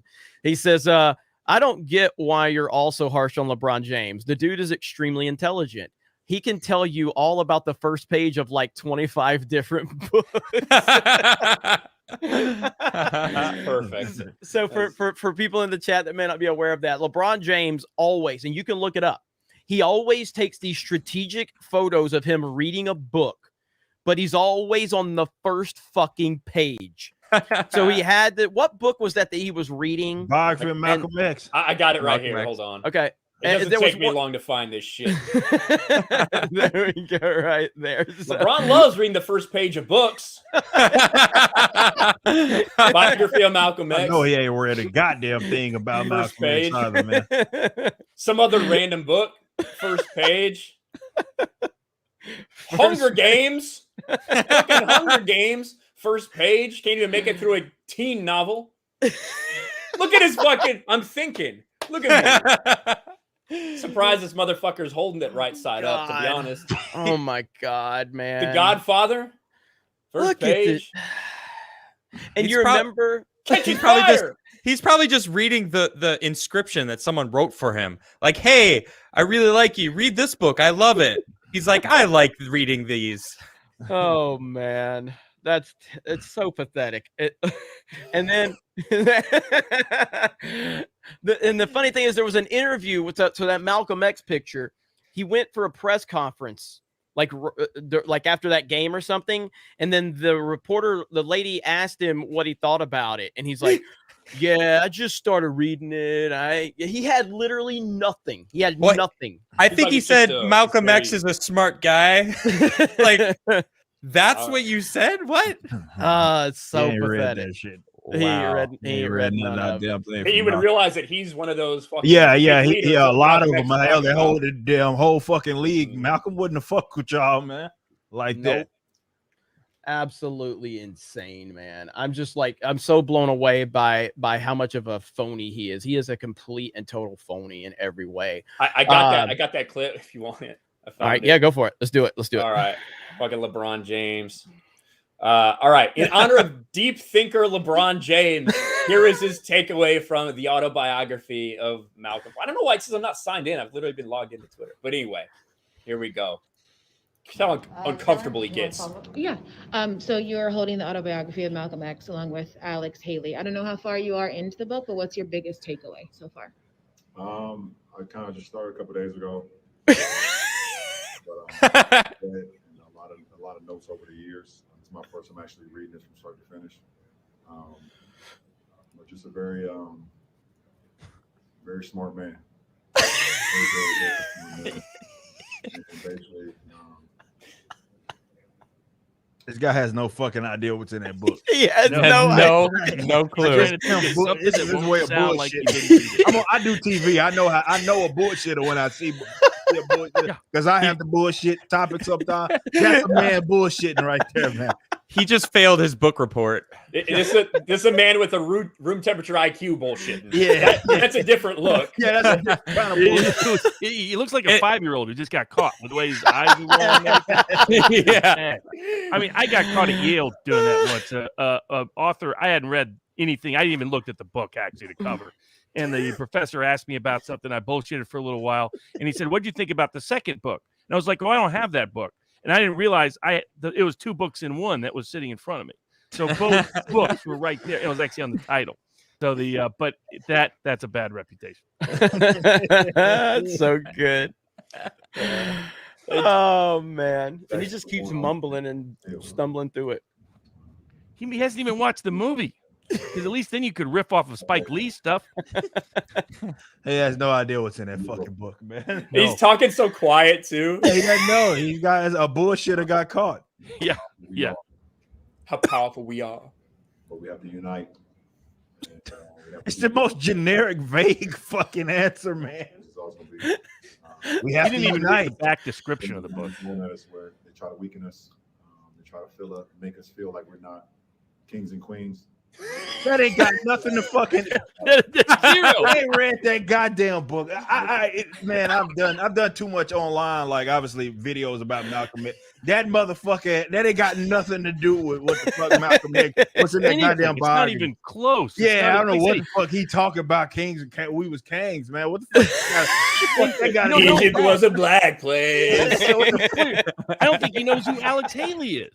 Because like when she mentions Alex Haley being the author, he's trying to what the fuck? He's Who's that connected bullshitting, to? man. Prime bullshit. Oh my man. god, that is sad. Oh man, so bad. We got Mel says, "Thanks for responding to my message, Jeremy, Eric, Krista, Adam, Viva." That's not Viva. Well, I guess it is Viva. So, not you, RK. You move to my town and need to learn that I know need to know that I run Central Florida. There you go. Send it That was again. that was the super chat version of "fuck you." Yeah, and I'm okay with that. Ouch. I'm okay with that. Just I'm to okay you, with Ryan. that. Ryan, you. Just to Everyone you. else, they like us, not you. Send it again. Good measure. Oh man. Yeah, so Ryan's actually been enjoying Central Florida a lot. He's I mean, it's changed his life in more ways than one. So what? I mean, like it's fine and everything. I haven't really been here that long. That's the thing. Like I've gotten here, but I've been busy the entire fucking time. So I haven't really I haven't even been to like Orlando yet, to be honest. So I like it. It's obviously better than Commie, California for sure. Gavin Newsom's dumbass. But I'm looking forward to getting out there and seeing more of this place for sure. Well, I do have I have proof of how much Ryan is actually enjoying it. I was gonna say, I knew there had to be something there. I was like, what the fuck you talking about? I've always got some type of having to scroll so far back. My God, I tweet more than Ripa these days. Jesus Christ, this is terrible. If you're gonna talk shit, you got to have that ready. Come on, man. Yeah, I know. I was hoping I'd go longer. Yeah, because usually Ryan will said. Where's the rant? Where's the rant? Yeah, where's the rant at, Ryan? Okay, I found it. So this shows you how much Ryan is really enjoying himself right now in the great state of Florida. Oh God. What's going on, everybody? We are Jay. badass, and we have Ryan here. What's up, Ryan? Florida was a fucking mistake. I'm here. Look what's happening to me. Holy fuck. I just want to go to Buc-ee's. So this is what a toxic. All right. Yeah, that probably didn't help any of us, but that Ryan's like, look, the fuck is happening to me. It's so good. His reaction. I regained my masculinity by pissing all over Jay's childhood dream when we got to south of the border, whatever that fucking place is called. What were you guys wearing? What were those things? Those are the park hopping ears we have for our theme park channel. We have a theme park channel. And so those are our park hopping ears. So we're basically culturally Cool. appropriating Mickey Mouse and making money off of that motherfucker. They ain't sued y'all ass over that. I know it. They will at some point. On fucking Disney. Yeah, once you get big enough, they'll make their way over. But it had a bow. It had a bow. So it's mini. But that's how much we can change it though. So we've actually my attorney told me that we can actually sell it. So we're good on that. So fuck you, Disney. Fuck you, motherfuckers. And you don't need to have a vax to buy those, even though I don't even have them for sale anywhere at the moment. Not that anyone would buy them anyway. All right, Ryan, tell us about this whole Superman nonsense. You guys want your Ryan rant? You're about to get it right now. Now, I will say this about this entire situation. Like, this is what we've been talking about.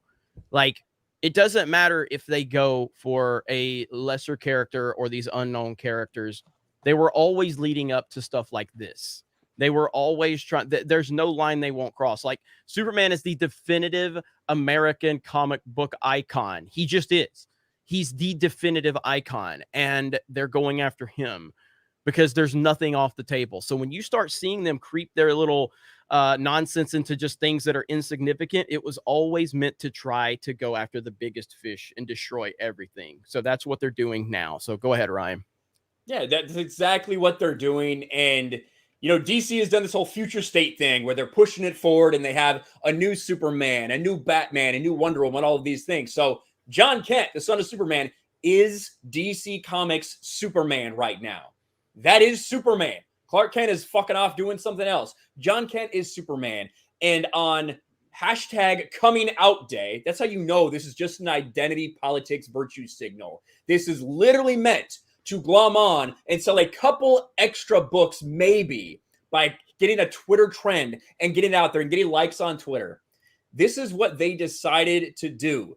And Tom Taylor tweeted this out. Our #Superman comes out. Happy coming out day at DC Comics. And it is the most iconic hero of all time. Superman, blue suit, red and yellow symbol, kissing a pink-haired freak. Right? That's what's going on right now. Oh, and by the way, John Kent, like his dad, also fell in love with a reporter, because that's who this person is. They say that in to try to get you engaged in it. This is Superman now. They're saying he's bisexual. We all know once you do this, you know damn well he's not going back to fucking chicks. Like, that's not going to happen. You could never do that kind of thing. So this is now Superman for DC. He likes dicks. That's what's going on right now. And it was used completely as a ploy. They want to say it's brave and stunning. And shout out to Dean Cain, because Dean Cain went on Fox and Friends this morning and put this on blast, saying, what's brave and stunning about this? Like, what's brave and bold? It would have been bold 20 years ago. Now you turn on the TV, you open a comic book, fucking everybody's gay. This isn't a big deal.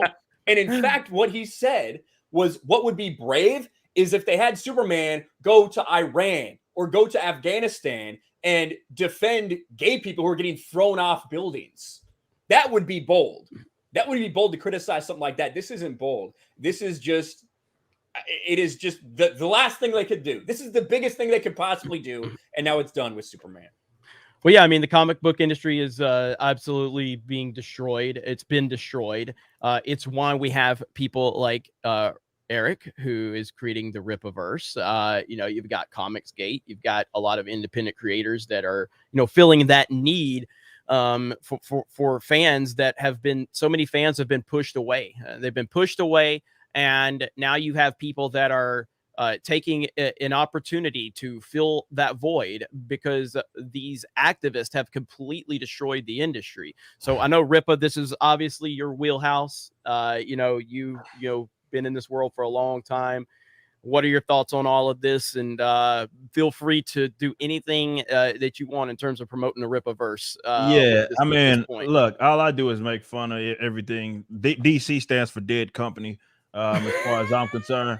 All I've ever done here is just make fun of them when I first heard of this. Now, funny enough, or hilariously enough, I knew this was going to happen, and I had talked about this on the show long before because, ironically enough, there's a person that's working with my project that worked on that project, and that project was there. That was it for them. They were like, I'm fucking done with this company now because they've gone even too far for them. And I was like, well, I'll pay you fucking better to not feel like a piece of shit once you're doing artwork for this dead ass company. But look, there was something that jackass Mike, I don't know, some of you may be fans of him, I don't really care. Mike Cernovich said in regards to this subject matter, just typical milquetoast conservative that doesn't know what the fuck he's talking about when it comes to culture. And Superman, this was something that was purposely done, right? Because Superman is something that crosses into, like, it's part of the fabric, like, of American culture. Like it transcends everything beyond just comic book, despite it coming from exactly that. That's Death why Death of Superman made local news. Right, exactly. Like this is a huge deal. And there's a reason why. That's the reason why they did it, right? It's the ability to be able to attach that S on the chest, and all of that to whatever bullshit agenda that Tom Taylor's fucking goofy ass wants to put out there regarding this story. All this does is show why there is such a need for these alternatives, but not just a bunch of people making different shit. Marvel, DC, these guys built extravagant universes over the course of multiple decades. That's who their competition is people that are doing similar things, not guys doing one-off books on the fucking side. That's why I've said those are my competition. My competition when I'm entering this space is Marvel and fucking DC. Because what they're doing now is nostalgia baiting basically everybody, where they do this fucked up shit and then they'll try to get everybody, and Star Wars is doing it right now as well, try to get everybody enthusiastic about something. Look, it's Star Wars. It's the brand. It's DC. It's the brand. You grew up on it. Remember us. To trick you into fucking giving them money so they can then go fuck up another fucking character. And because they're just going down the fucking list. So at this point, I think any individual could look at that, or should look at this and saying that obviously nothing is off limits. If they got fucking Superman, they'll get fucking anybody. Nothing is off limits, but it shows why there's no need to even, I mean, there's multiple back issues extending back before you even fucking born. Like, there's no need to continue to give this fucking company money or regarding their new shit, which is basically toilet paper, their comic books, and in this regard is not canon, as far as I'm concerned. But they are doing this purposely. They're trying to deconstruct or destroy rather every single thing that exists that has a following, because they can't create their own shit. So they can use things that you guys all know and love, piggyback off of it because it's already established, and then use that to put forth whatever personal, individual, social agenda it is that they want. There's no need to give these fucking crackheads money at all. They made it abundantly clear what they're going to attempt to do and continue to do, and they just have to be competed with. And maybe that competition will get them to change. I don't fucking know. Maybe they pivot, but I couldn't even work myself up to get mad at this dumb shit because it's a dead fucking company. You know, it's a dead company. I haven't had a pull list for a fucking year and a half. Like, whatever. It doesn't matter. Let them continue to destroy it. Hopefully, in maybe 5 years, we make millions upon millions of dollars. Then I purchase Batman off of them and fucking go about my business. I don't know. We'll see what happens. But it's a dead company, dog shit company. Either one of those works as far as I'm concerned, and let it die. Let that company fucking die. You talked about like Cernovich's take on it, and I think there's a problem when people are like, save your energy for other fights. This isn't a fight. Every fight is a fight worth having. If you don't have energy for every fucking fight, you're a pussy, to be honest with you. We're on the fucking internet. We're making tweets. We're making videos. Like, every fight is a fucking fight worth having, especially when it's something like Superman, because it's not just about putting this on a comic book. It is about changing culture. So yeah, it's worth the fucking fight, Mike. 100%. Yeah, I don't know. Like he has, I mean, there's some takes. He's hot and cold, obviously, on a lot of different shit, but this is his take. And for those that have not seen it, you know, you can if you want to find it. If you want to find I can find it. Yeah, and I think that's a point that you know, like I am not a conservative, or obviously I'm not a fucking liberal. I'm very independent in my politics. Obviously, everybody knows I'm a Trump supporter, very proud Trump supporter. And the more you cry, the more I will let you know that I'm a Trump supporter. But I'm not a conservative, but I tend to I tend to have more, like support more conservative ideas. But I don't trust the Republican Party. But like Ripa's made this point before, and it's not an original point of his, but it's a point that he has signal boosted a lot. And I agree with that. Like a lot of times with the conservatives, they really, a lot of conservatives out there, I see them always trashing the gaming industry or, the comic industry or whatever. And I'm like, why are you doing that? Like, these are the biggest industries in the world. You should be wanting to make, some type of headway into these industries and not alienating them by talking shit or trashing them, and I see that a lot. But it's like Ian Miles Chong, piece of shit. Fuck that bitch. Well, he's not a conservative. So. I know, fake conservative. Do you want to go? Do you want to give us an Ian rant real quick, Ryan? Like how many times I got to talk about Ian Miles Chong, this stupid fuck? Ian Miles Chong, who literally was on the side of like Zoe Quinn and Brianna Wu and these people in Gamergate. He is a fucking SJW. And then when he realized the tide was turning, he switched sides, decided to be anti-SJW. He stabbed 1 million people in the back. He has doxed people. He has swatted people. He's admitted to all of these things. He used to work for Jeremy from the Quartering. He did such a dog shit job that he asked Jeremy for more money so that he could buy an iPhone to ship to his e-girl thought girlfriend who would never touch his tiny little cock in 1,000,000 years. And then when Jeremy from the Quartering confronted him, Ian Miles Chong cried like a bitch on the phone because he sent his money to this e-thought that he would never touch. He lives in Malaysia. He's never stepped foot on American soil. Yet people want to continue to retweet this dude and give him attention. He doesn't believe in any of this shit. Ian Miles Chong is fake as fuck. There you go. Now, another problem we got here at Ripa. Yeah. Dark theme? What the fuck, man? Don't light theme? No. Bro? I want you guys' eyes to be fucking blinded by this shit. Fuck you guys. We have to prove we're not racist. Use dark theme. Nah, we're not doing this. But what on a serious note, obviously I'm not fucking, conservative. I'm libertarian. But what this does is it shows, because this is a problem that both people that are in more of the conservative wing and the libertarian wing have both had an issue with this for decades, in which they act like culture is something just trivial, right? That doesn't matter, which is why why you're losing right now, and why it feels like you can't turn around and get in anything, and see that there's an alternative in it, because the left seems to control every aspect of subculture. Now, Cernovich, for you guys that can't see, he talked about basically only people that are reading comics are incel, man, children. It sounds like a pink-haired leftist as far as I'm concerned. It's the same shit they say about us. But what he's talking about is basically saying, let them read he's like, basically, nobody cares. This isn't a big deal. And he doesn't seem to understand how impactful that shit is. Now, it may not be something that he generally participates in, and that's fine. Not everybody's in the fucking comic books, not everybody's in the fucking anything.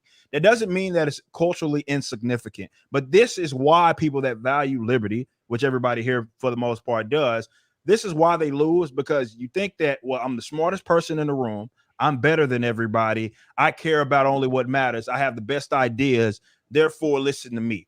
And not understanding how to communicate any of those fucking ideas in any given setting outside of fucking politics. You change the culture, the politics change by fucking default. So this might seem trivial because who's Superman, who fucking cares? But the left obviously does care, and this is why they have, like, I don't know if you guys have looked at voting among young people. It's a fucking scary fucking thing, but there's a reason for fucking that. It's because they control every aspect of fucking culture, and it's something that a lot of conservatives and a lot of libertarians have neglected for fucking decades, because they thought they were the smartest folks and nobody cared. Who gives a shit what the actor says? They just do, like, you might not, your kids might, but you might not. That doesn't mean they're not culturally significant. So Cernovich's jackass is just basically saying, or rather embodying, everything that's been wrong with a lot of these different sectors of conservative Inc. in which they're so culturally inept and they don't really understand what the fuck is going on that they think this stuff doesn't matter. And I guess they rather talk about, I don't know, fucking chopping trees and shit. That's what a real man would do on a Saturday night. I believe he said that as well, instead of watching fucking college football. He's completely culturally inept. And that's why conservatives and libertarians continue to lose in terms of this cultural war.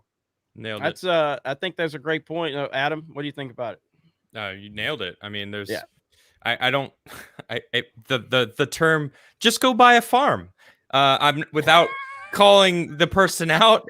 I think you all know who I'm talking about. It's just like some of these people are so their lack of empathy for others really is very apparent, right? Like you could see Cernovich is just kind of standing from his. You got to give it to him. He's at least standing firm to his own point of view, sure, right? But he's not taking into account all the people that look up to Superman and what Superman is and what comic books are or games, video games are. It's a big. I'm a gamer, right? I love games. It was a big part of my childhood. So when they're taking all of these IPs and they're just shifting it, it's basically just saying, hey, all of you who have loved these characters, go fuck yourself. We don't care about you at all. We're taking this and we're going to, like you said, your kids are going to recognize this and they're going to be manipulated by it. And that's what they're doing. They're changing it to manipulate. I don't like this term, but it's what they're doing, grooming these kids. And I mean that in multiple ways too. Yeah. So 100%. No, you're 100% right. I mean, I never talk about anything to do with my personal life here for the internet, but I'll just be kind of vague with it. But it's like as a father, I've had to step in and go, oh, wait, where did you hear this from? Like I don't get involved in that. Like I let my, for the most part, I don't try to push my views necessarily unless it's some dangerous stuff. But like, wait, where did you hear that from? And then I get the feedback. I'm like, let me explain something to you. Like, here's, and that goes to the point of what Ripa and Adam are saying. It's about trying to indoctrinate, and it's a dangerous fucking game. Robert, what's your take on the whole Superman fiasco? Sure. Yeah. So, I mean, I like Mike. I happen to disagree with him on this. And I think it reflects for people that are outside of gaming culture, outside of comic culture, outside of other aspects of culture, outside of sports culture. I understand why they see it as, what in the world are you talking about? What they, I think, all do underappreciate is that what Andrew Breitbart started his whole publication about, which is that politics is downstream from culture, not the other way around. And so, like, when I started to get into looking at betting on Trump in 2016, I hadn't voted in forever. I was just looking at placing a bet. I ended up going down a rabbit hole of Gamergate because I was like, where did all these young, sort of right-leaning, Trump-supporting, meme-making kids come from? Because, 10 years ago, these were folks that were not engaged in politics, period. I mean, they didn't care. And it was because, what Gamergate was really about was the left's obsession with controlling all means of cultural influence, no matter where it is. It's like, I don't care if Superman's gay. I do care that DC Comics cares that Superman is gay. Because what is their objective? What is their goal? I mean, is it embracing tolerance and diversity, or is it retconning characters for a cultural political agenda of their own? Is it a heist, in essence, of a cultural icon? Is it an attempt to once again tear apart the sacraments of the original cultural formation of a character, which we've seen and witnessed again and again and again and again? And if you happen to be a fan of anything along the way, that's usually when people wake up to it. Maybe you're a fan of Game of Thrones, maybe you're a fan of Star Wars, maybe you're a fan of Doctor Who, maybe you're a fan of Star Trek. You keep having your heroes ripped away from you for politicized purposes of what is really, truly shitty writing. I mean, at least be good at being this kind of communist propaganda, but they can't because they're skillless as well as talentless in other areas. And I think that's what this reflects. It's not about whether you like or dislike gay culture or the idea of Superman being gay. It's you're taking a character that has a certain definition for which his relationship with Lois is a whole part of the romantic aspect of it, and you're ripping that away from somebody. I mean, Dave Chappelle could have a whole routine on it. And how they don't have any creativity anymore. Sorry, continue. and it's kind of anti-feminist, isn't it? At a certain level, right? I mean, at least anti-woman at a certain level. I mean, that's a part, like Chappelle hints at that. He's like, there's some flaws in some of these ideologies about that there should be conflict between groups. I mean, he just brings out J.K. Rowling, who loved to be politically correct, and then just pointed out, oh, gender is a real thing and exists, which I still can't believe we're honestly talking about. I mean, it's a Babylon Bee headline. It's an Onion article. It's a South Park parody. Is our real cultural existence today. And it's because we got nuts at the helm. And it does matter. And to where I disagree with Mike, it all matters. John Gruden getting fired matters. John Gruden getting fired is all about, we're going to put a witch hunt and only accept certain groups of people with certain ideas that narrate certain stories. And if you said something we don't like 15 years ago, we can shit can you tomorrow. And we can get people at ESPN who you helped put there, who you helped put their careers there, shit on you on national TV just so they can feel good and let everybody know what traitors they are at heart. And that they are A2 Brutus in the end. And so it matters because they're sending a message to everybody. It's a political purge. A lot of these mandates are disguised political purges, purging your employers of all the neos who muck up the matrix. And that's what it's about. That's why resistance is not only critical, it's necessary for survival. Yep, 100%. And you brought up the John Gruden point, and I think we'll touch on that here in a little while. Obviously, that's one of these things for Sports Wars that we typically cover, and Ryan's done a great job of covering that on Sports Wars. But I think this transcends sports. It's not that I think it literally transcends sports. Just like the Kyrie thing transcends sports, and that's what has to be acknowledged here. Like these things are like, if they can take John Gruden down, they can, and again, that's kind of they take Trump down, they take anybody down. But if they can take John Gruden down for what he said and in the context which he said it, right? That's like the important thing. While having Eminem perform at the halftime show. And again, I have no problem with Eminem's lyrics, okay? I have no problem with that. But you're literally firing, and then the fucking Tampa Bay Buccaneers are like putting a statement out saying, oh, we have to distance ourselves from John Gruden's championships because, of these harmful words. Yet you fucking hired Eminem to fucking, and by the way, does anybody think these players don't talk like that in the locker room all the fucking time? Exactly. Are you fucking kidding me? In the NFL locker room or any strip club that happened to be on the Saturday or the Sunday night afterwards, you can find these exact comments in all the time. Yes. I mean, it's so ludicrous. The hypocrisy, the duplicity.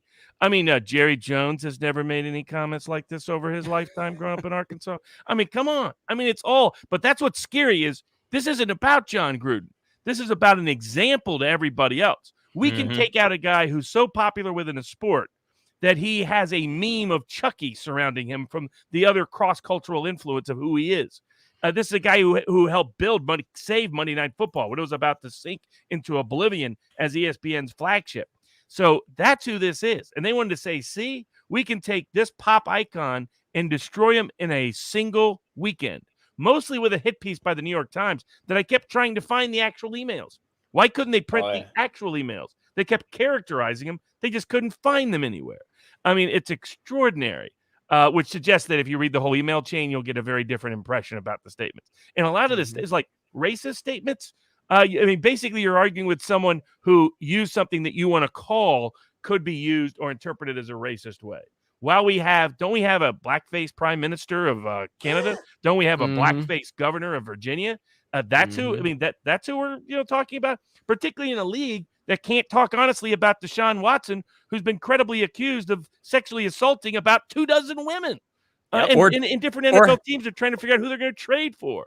We've got the most racist politician that I've ever seen in my history of knowing politics as the sitting president of the United States right now. I mean, what about that? Like, that's because you ain't black. Oh, okay. Sure.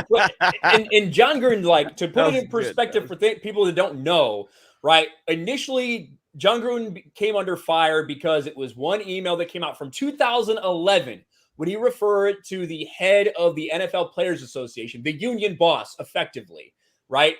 As his name's DeMaurice Smith. He said, Dumb Oris Smith. And he said he has lips the size of Michelin tires. And the entire mainstream media decried that as a racist statement that statement in and of itself was racist. A couple things went out. He apologized for that. He said, hey, listen, I didn't mean anything by it. I don't have a racist bone in my body. Well, it turns out a bunch of other emails came out. This was from his private email account when he was not employed by the NFL. And in fact, the people on ESPN who are now trying to cancel him and complaining about him, try to get him fired, he was working at ESPN at the time. Just so y'all know, he's working at ESPN when these things happen. And some other things he said, he made a joke about female referees. And by joke, I mean someone put a meme of a female referee making a bad call, and he said, good going, Roger. That was it. That was the misogynistic stuff that he was canceled for. Now, we did call Roger Goodell the F slur, something that I actually called Krista not too long ago. But this goes back. Like, first of all, this language is common. Like, I ain't gonna lie. I ain't gonna front. No, this language is fucking common. Everybody fucking that said it somewhere, and you a bitch if you don't even fucking, if you want to pretend like you haven't. Yeah. Talk about Modern Warfare 2. I know I done fucking called my handful of people motherfucking that fucking word shit. Might have called someone that word fucking last week. Cancel me, motherfucker. Like, what the fuck? Exactly. And I do think like context is always key, right?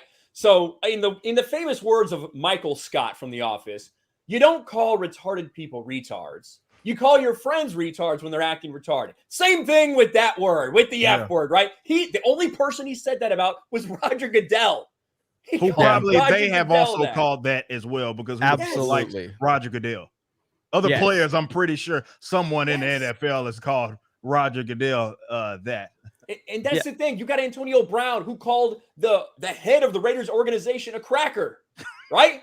In public. And he's employed. He's no problem. Employed. Tampa Bay Buccaneers. The Tampa Bay Buccaneers just made a statement and withdrew John Gruden from their Ring of Honor, who he won a Super Bowl at Tampa Bay. They have taken him down. They have literally unpersoned him and canceled him. Tampa Bay are the same people that had no problem bringing out Antonio Brown when he has Richard Sherman. And Richard Sherman, when they have active domestic violence lawsuits pending against them. What the fuck are we talking about here? Nothing. It's insanity. It's insanity. This story doesn't make any fucking sense, man. Like, my post about this, which I'm actually ironically going back and forth with a former NFL player about this shit right now. This motherfucker don't know what he's talking about. Nonetheless, in regards to this subject matter, it really shows about how the weird part of communication in the West, where everybody knows that something is being said or has said something, particularly when you didn't, you said something to another individual and you didn't, that's not something that's expected to get out. You probably said something that's fucked up. Definitely if someone read it out of context, in context wouldn't matter. And I'm not meaning me, I'm meaning like the West likes to start clutching their pearls in the event that those types of conversations are then made public. And that shit, I was talking about this on Blaze today. I remember having a conversation with my mother about that concept because I didn't understand it. Like, even as a youngster, like, okay, we all are doing this, or we all say this, or we all talk. Why is it that when it gets brought to out of the shadows, it's a problem? I don't get that. Like, it doesn't make any fucking. It's one of the weird parts of our culture that people knowingly have these types of conversations, and then everybody clutches their pearls like, oh, could you imagine in the last? Because remember, this dates back to 2011. I was still on the outside of banging back there, so I know I was doing some fucked up shit back there. You uncover some shit I was doing in 2011, yeah, you're gonna find some dirt. It's some mud. You can find all kinds of gunk, all kinds of nasty shit in terms of what I was doing back then. But could you imagine in a 10-year period if certain portions of your what you deemed as private conversations, doesn't matter, it's work, doesn't matter, it's family, doesn't matter, was aired out, it would look bad. Every single fucking individual that's done that, and anybody pretending otherwise is a bitch. But that's what got us in this situation, and it's just a bizarre thing, especially NFL football. People that grew up playing football, your coaches probably called you fucking fucked up shit. I remember mine used to call me fucked up shit when I was growing up, or I fucked up. Now I don't know if they do that anymore, but I'm just using that as an example. It's a bunch of people clutching pearls at the same conversations that they had, and I just can't understand that shit. I don't get it. Well, the problem is we got activists that are involved in it now that are inventing things to be offended over it. Robert, go ahead. Yeah, I was gonna say. I mean, the reason why he was targeted is because he disagreed with the NFL picking referees based on gender. He disagreed with the NFL drafting players based on their sexual preference. He disagreed with the NFL propagating certain people for politicized purposes and the whole kneeling agenda. And he called Joe Biden a very appropriate word. So that's why they were offended by him. I mean, they went and took an investigation of the Washington National Football Team, used to be called the Washington Redskins, can't call them that anymore. Washington Football Team, which is one of the dumbest names ever, just Agreed. football team. But they took an investigation of that, and they found out, hey, let's see if there's any dirt on Gruden in there, because they knew Gruden opposed their agenda. They knew he had major cultural influence potentially, and they wanted to kneecap him permanently. And they conspired with the New York Times and the ESPN to do so. And it was about making an example to everyone else in the league. You better shut your mouth. You better do what LeBron claims other people tell him to do. Instead of shut up and dribble, just shut up and play with the narrative and do nothing but the narrative. And that's what this was all about. And that's why it's scary. It's kind of like Superman. It's like it has broader cultural significance because politics is downstream from culture. And this is it's the opposite of what happened with Dave Chappelle. This was a achievement for cancel culture, and they were able to break into the NFL to do it, and to break into a league dominated by cultural conservatives in terms of the fan audience, it's a very masculine sport. I mean, what do they want NFL player? What's next? Uniforms are going to be dresses. You know, I mean, at what level do they give them ideas? Yeah. Don't give them ideas. But you're right, though. I mean, and we it goes back to Dave Chappelle, in my opinion, where don't let them cancel you. Don't let them stand up to it when it happens. Don't let them do this to you, because Dave Chappelle is not going to let it happen. You have that power. You have the platform. You have the platform that they want, and they're coming for you. You got to stand your ground. And I know that's easy. That's easier said than done for a lot of people, and I totally understand that. But it's like going back to what Ripa said when people are like, well, you have that, platform. Yeah, that's because I worked to get here. That's the whole point. The reason I have the platform is because I worked to get here. John Gruden, you worked your ass off. You had a $100 million contract. You had a 10-year deal. You're a Super Bowl champion. You're a respected voice within the league. When they're coming for you, man, you just can't let them run over you. And he tucked his tail and ran so quick. And that means they're just going to keep coming for other people. This is one thing I will say about that. And I agree with you, and I do think that's what he should have. I think he should have fought it. From his perspective, this would never have relented. It would only have gotten worse and worse and worse. He obviously feels an obligation to all the other people in that locker room as well, that aren't involved in that and what that could do to affect their season. I do think that was on his mind and why he decided to do this. That's just my guess, but you have to imagine he feels an obligation to those players to not make literally the rest of his tenure there all about him and these emails.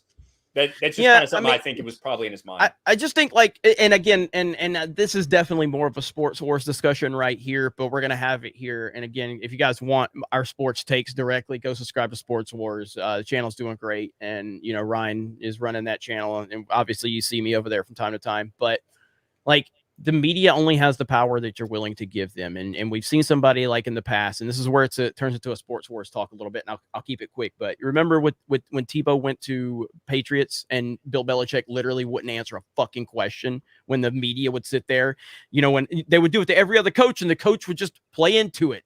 Belichick's like, he's a good player. That's it. He wouldn't give him anything, and they couldn't do anything with Belichick, because Belichick will never give you the power. So if Belichick was in some situation like this, he wouldn't say shit. He wouldn't, because you can control these people if you have the balls to stand up to them. And Gruden he could have. And again, it's easy for me to sit in this seat and say that. I totally understand that. But I mean, I've made tweets in the past where I'm like, hey, it's been brought to my attention that, back in 13, I said some very offensive things, and I would like to just confirm that 100% I said it, and I don't give a fuck if it offended you. And that's just a joke, but I did say, I have said shit that by 2021 standards, people will be offended by. Hell, I say shit now that they offended. Fucking any fucking era or standard, somebody gonna be offended at it some way. It's just like, again, when you're in the positions that we are, it's like we don't really answer to anybody, so it's like, who gives a fuck? But I do want to be a part of that solution. And being a part of the solution, you kind of have to be ballsy in some way. But this it's just a bizarre thing if you think about it logically, or think about it rather critically.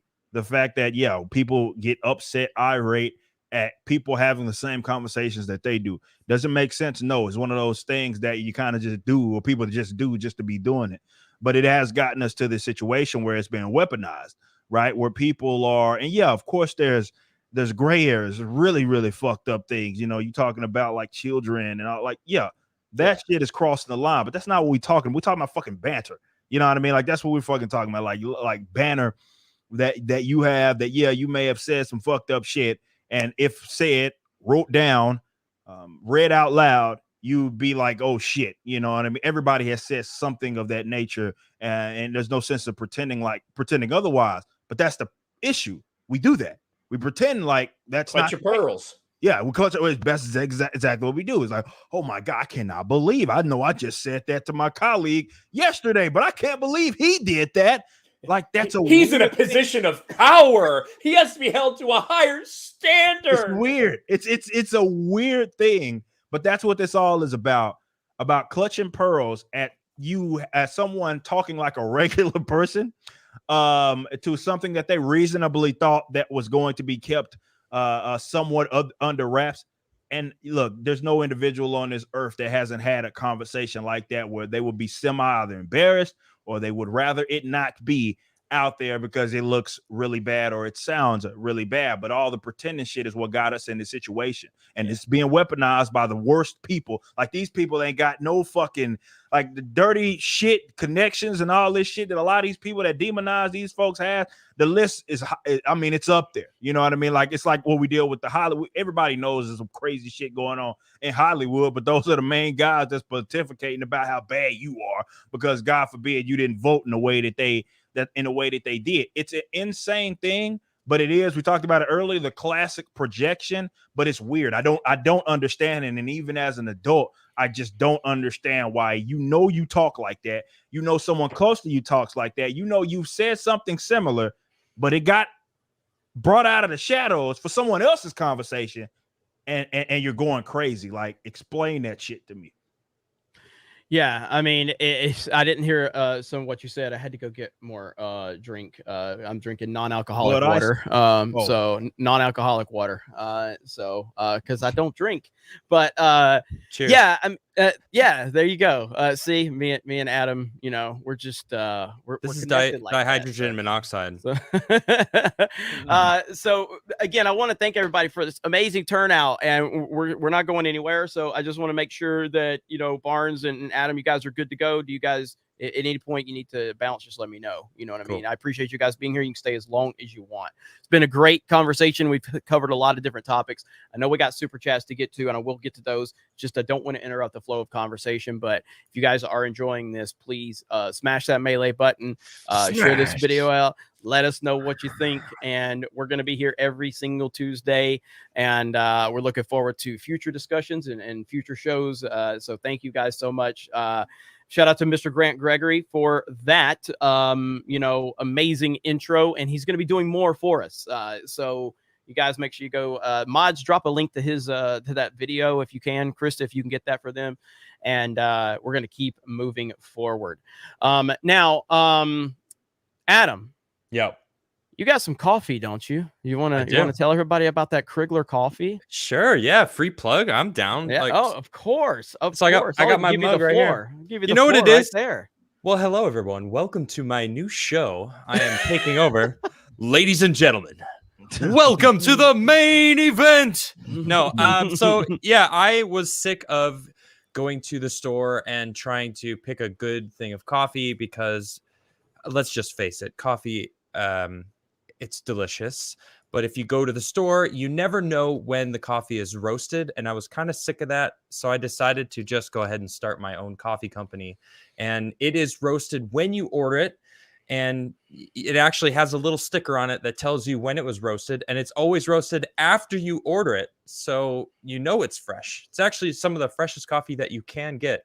And that's Crigler coffee. My mom actually designed the label herself. Oh, going back there. Yeah, thank you. Look at that. Look at that. Wait, Ryan, you've tried my coffee, right? What do you mean? Yeah, there we go, Hey, right look at there. that. He's got a mug. I do. I've got my mug right here. Yeah, I mean, do you like the coffee? Did you try it? I'm not a big coffee person, but for you, I literally went out and bought a coffee grinder so I could try the coffee you gave me. And when it comes to coffee, it's the best I've had in a long ass fucking time. So There that's it saying is. something because I'm not a big coffee guy. But if somebody wants to sponsor me, I fucking will be. Nice. But there you go. They told Adam, they said, just make your own coffee. He's like, fuck you, I will. And he did. He's like, I got these chickens. I'm making my coffee. Whiskey's next. Hell yeah. I'm not joking. Hey, if you'll just make some Mountain Dew, I'll definitely drink that. So Mountain Dew was made for whiskey. You know that, right? So, no, well, there you go then. It was created as a mix for whiskey. I did back not in the know day. that. I did not know that. Doesn't taste great anymore. I mean, it's like honestly, Mountain Dew kind of tastes like sour mix. Like if you think about, and Jeremy probably doesn't fucking know because Jeremy's never drank in his life, but nope, like never. It does. If you think about it that way, you can kind of understand what they're going for. Yep. But yeah, so obviously we've covered a lot of different topics tonight, and there's just a lot of dumb shit going on right now in the world, and it's hard to find any entertainment that's worth a damn. I mean, and I'm only a few episodes into it, but Squid Game is actually pretty fucking cool from what I've seen. I haven't seen it. Don't ruin it for me. No, ruin it for it. So Okay, Krista, all right. like two weeks ago, Krista's telling me about this. She's like, "Gotta watch Squid Game." I'm like, "What the fuck is that?" And so I started watching it. I'm like 4 episodes in, and it's absolutely fantastic from what I've seen so far. So, Krista, what did you? You've seen the whole show, no spoilers. Is it worth it? Yes, totally worth it. I know. I was telling everyone about it 2 weeks ago, and people were like, that's a dumb title, Squid Game. No, I don't want to watch that dumb show. And I was like, it's good. I promise, it's so good. And now it's blown up, and totally worth it. So go watch it. Squid Game on Netflix. Yeah, I saw when it dropped on Netflix, and like, I was like, okay, Korean, fucking dubbed in English. All right, whatever. And then I saw how many people like jumped on it, and I'm like, fuck that. Way too many people like this shit. Fuck this thing. I don't care about it. I don't give a fuck. I'm just gonna criticize it. Dude, the Koreans make good movies though. They do good stuff. Parasite. That was good. Why? Storms. Why? What's wrong with that?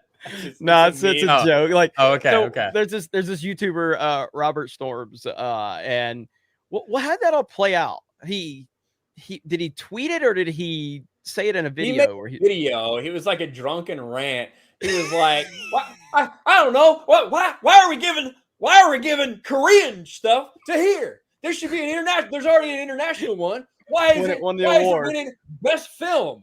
Fuck Parasite. I don't give a fuck. Fuck Parasite. It was like this whole rant that he went on, and like it blew up. Don Cheadle like tweeted about it, right? Like Don Cheadle tweeted out a clip of Robert Storms like kind of drunkenly going off on it, and it blew up. Man, he was getting so much hate. He got ratioed so fucking bad. It was so funny. Oh goddamn! I haven't seen Parasite, so I'm not.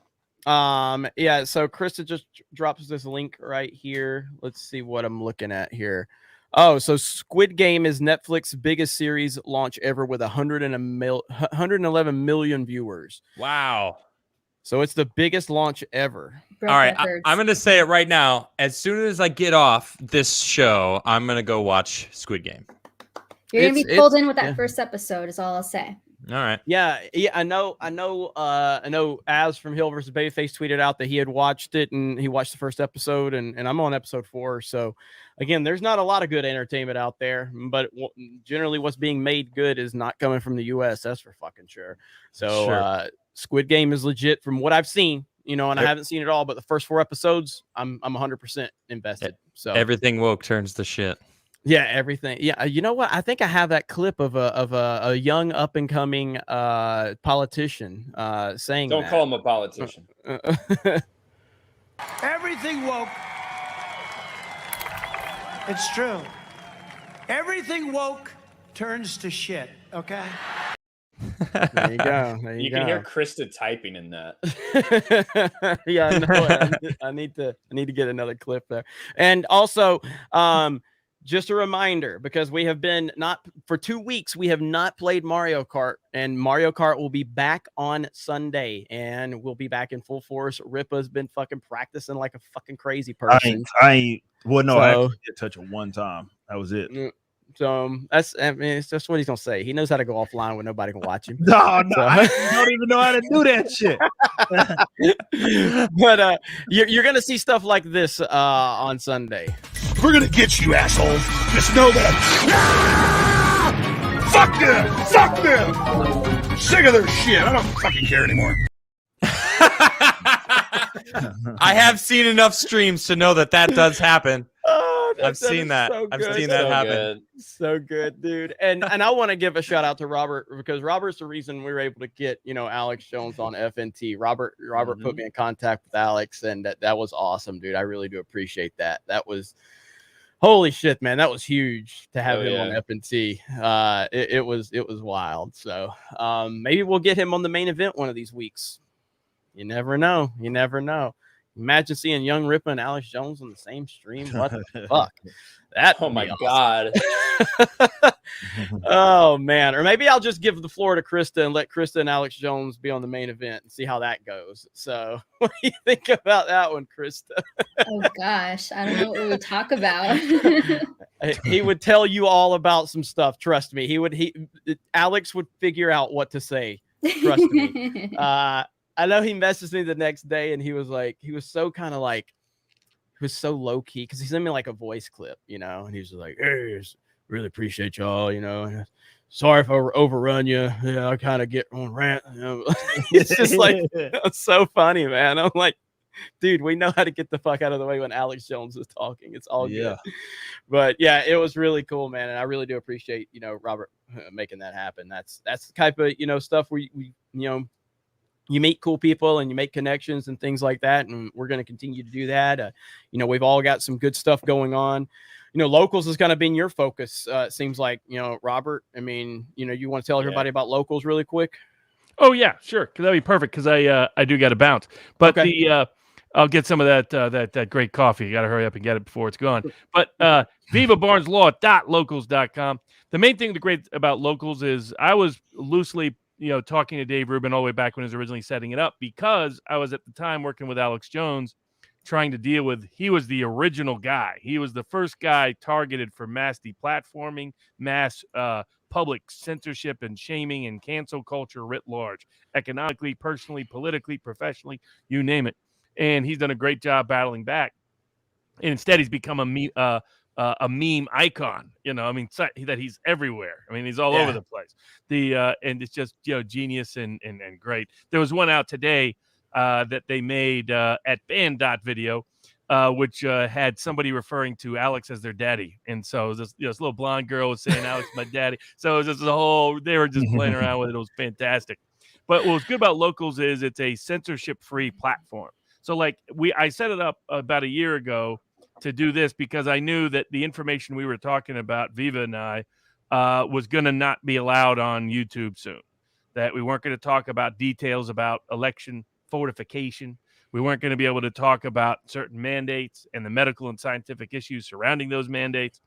And I was involved. I was representing, representing President Trump at the time during part of the election cases, but couldn't talk about it on YouTube.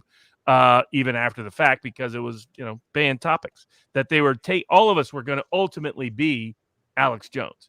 And the great thing about locals was it's a place you could have censorship-free conversations, discussions, communities, videos, podcast format, the equivalent of Substack if you want to write extensively.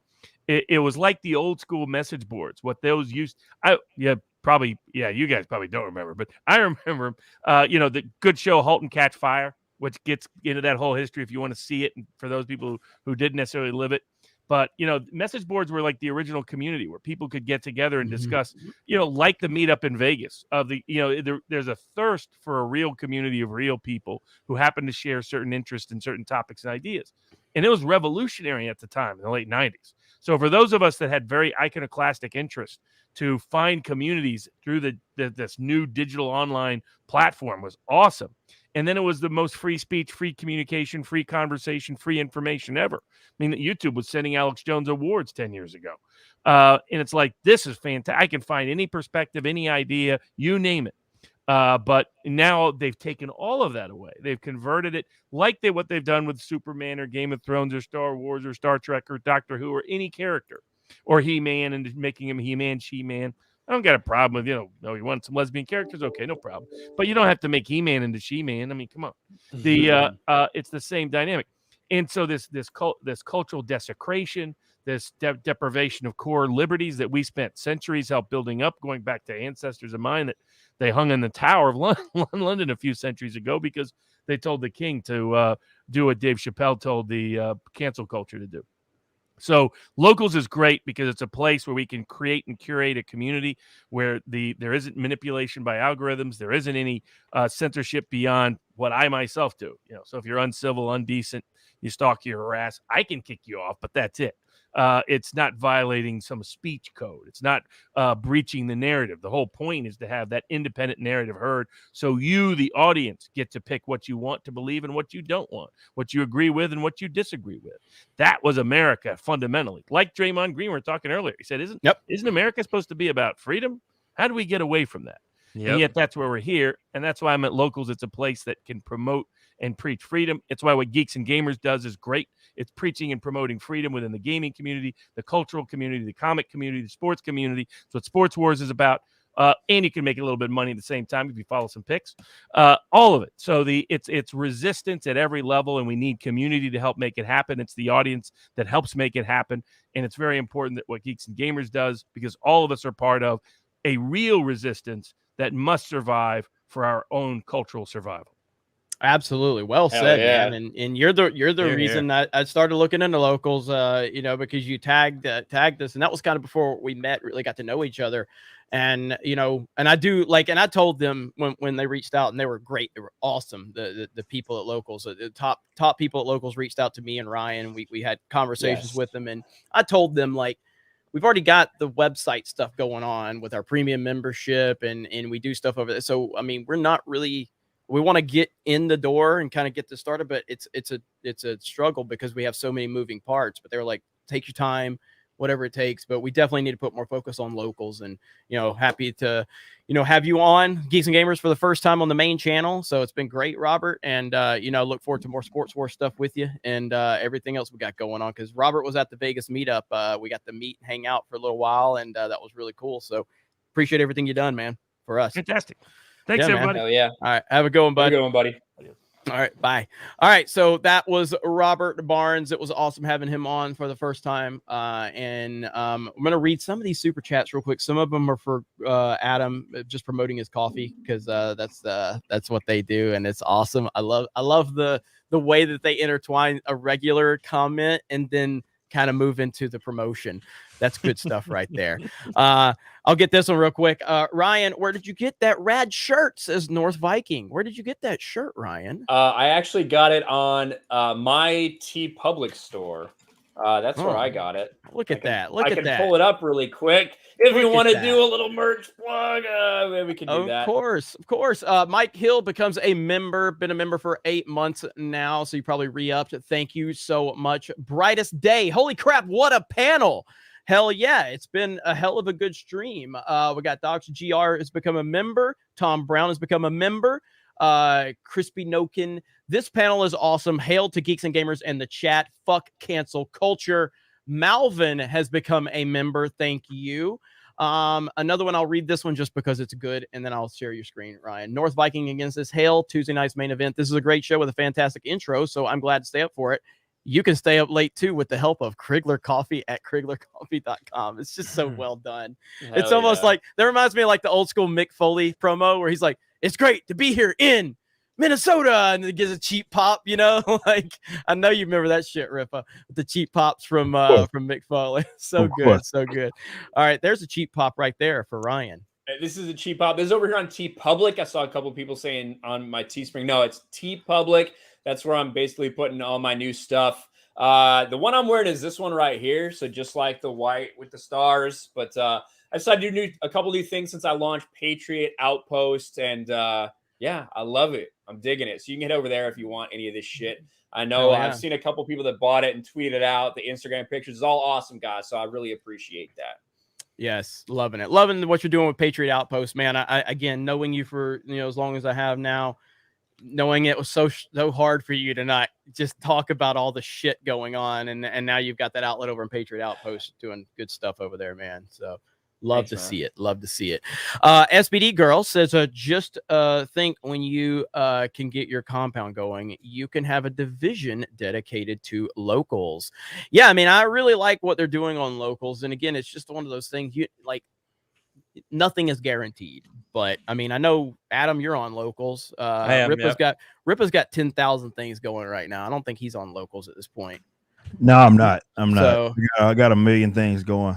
Yeah, I don't know how the fuck you find time to sit there and play fucking Mario Kart with us on Monday's premium stream. And then he gets desperate. And he gets fucking mad at me. He gets mad at me if I don't send him a link. I'm like, motherfucker, you're busy. Go home fucking play.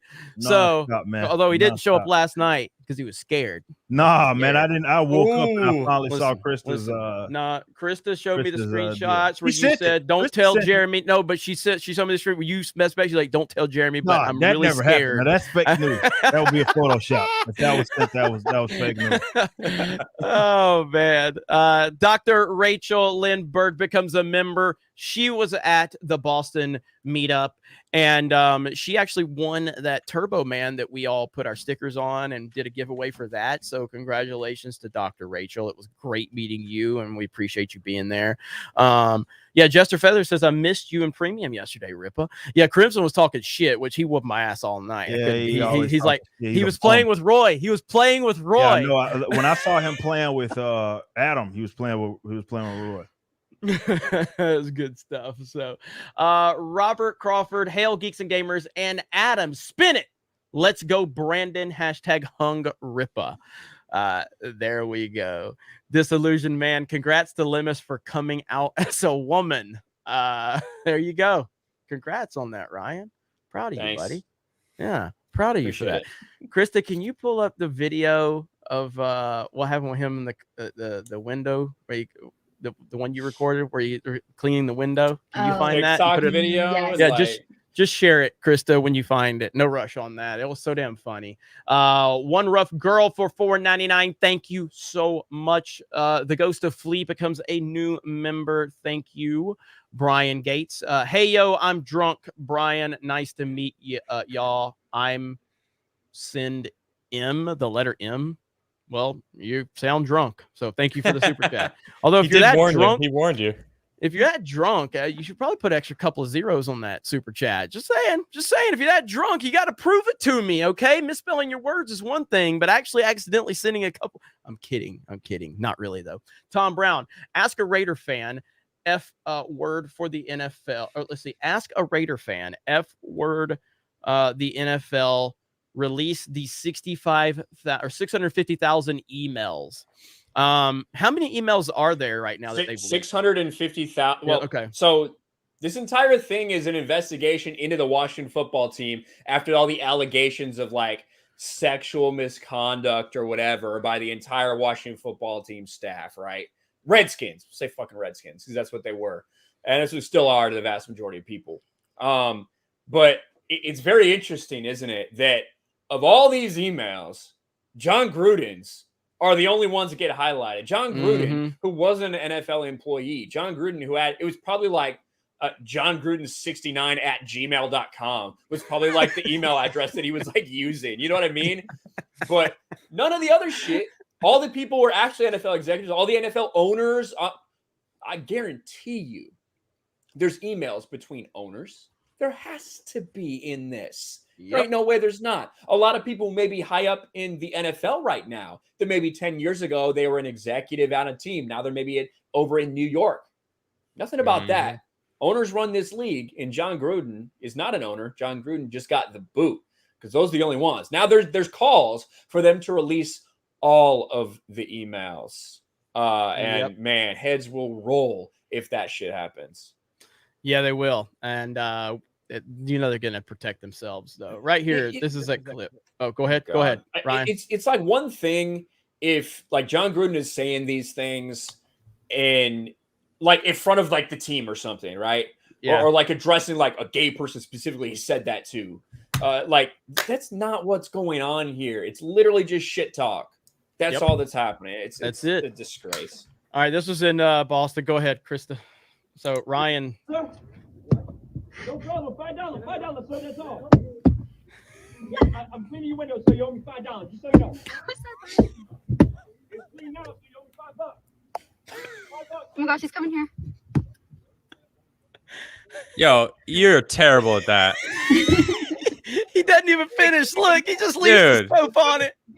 Right. Yeah, somebody else told me they'd actually give me money. Jay said, "Come clean mine." You made it worse.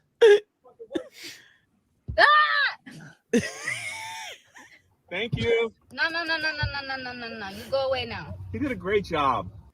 Maybe on that window. So stupid.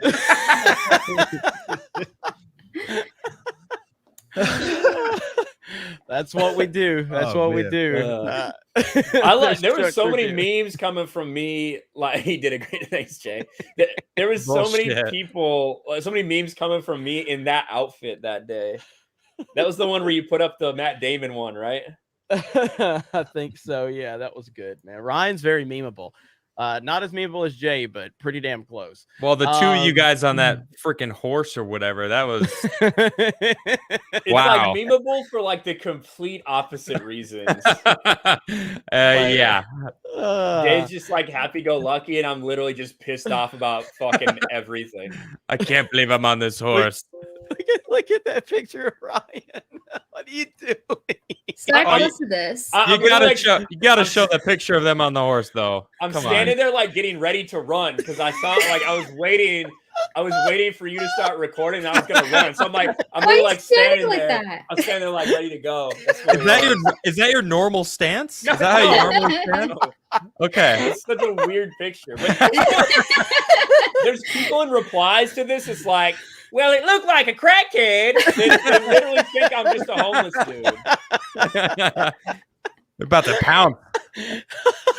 It's like, you should really call the cops. Instead of tweeting this picture out, you should call the authorities. Yeah, there are people that are actually afraid and like worried about for me. You know, I posted this and there was like random people actually worried for me. They're like, you should call the cops. He looks sketchy. fucking simps. Find the one on the horse. Okay. And Vernon Copeland says, Eric is my new spirit animal. Barnes is my hero. Free Kyle. The salt must flow. Thank you for that super chat. Really do appreciate that. Eric K says, Ryan, Warriors play in San Francisco now. The San Francisco rules, I guess it would be. So 0 hour discussions with JM Cruz. Thoughts on Netflix's Resident Evil movie? The trailer presented so many issues, mixing Resident Evil 1, 2, and Code Veronica. Music recon for Adam. Please search work of art. Hail. Ripa, have you seen this? Seen what? This Resident Evil Netflix movie trailer? Oh yeah, I did. It's dog shit. So I mean, it's so they're like they have no idea the continuity of Resident Evil at all. They have no care. Fucking clue they don't. They already admitted. Like I can't remember which we covered it on the show of them basically saying that they don't give a fuck about really any of it. Okay, hold on. I just have their own spins on everything. I just want you guys to not start arguing about Resident Evil, though. Okay, if we can avoid that, good, please. No, I mean, like, I don't want to beat him down again. I mean, I beat him down enough in Mario Kart. No. I was there. You got your ass kicked. All right. Yeah, thank you. I'm sorry. No. Yes. And there were plenty of people in the comments that had my back. Had my back. Or what are you sharing, Chris? You got two. Oh, okay. So you got that one. Yeah.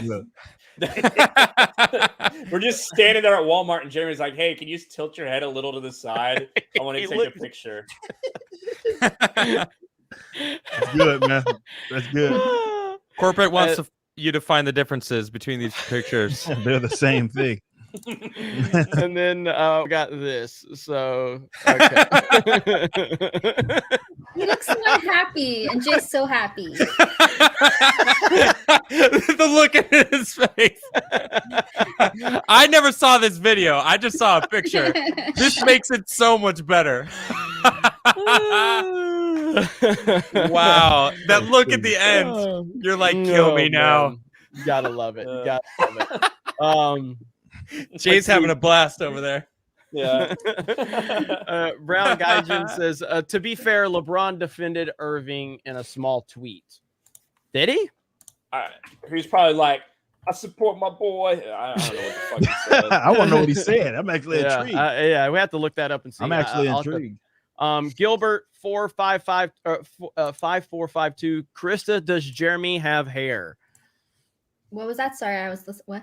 Want to know if I have hair on my head? Hair? Yeah. So it's just all under that hat. Yep. I don't like. Ripa showed his bald head last week. So. Steph is an idiot, man. Like fucking memeing that damn shit with my head. I was thinking, got people thinking I'm actually fucking bald, man. Like what the fuck?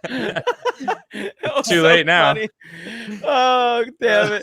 I love it, So man. goofy, All the man. fucking memes coming out of this shit. She made the one with you with the fairy godmother too. Yeah, that one's good. I've tuned in. I saw it when you hit partner last week, or was it 2 weeks ago? I think. I saw that because you guys were telling me about it. I'm like, oh, I got to go see this. It is so much better than I imagined. It is glorious. You guys have to see this. Go follow I'm gonna Krista. go. Are you going to Krista, show which it? one? Can we? I'm gonna can try. we see it? Krista, when's the last time you think you had that on? I could find it. Find it and Yeah. share the screen.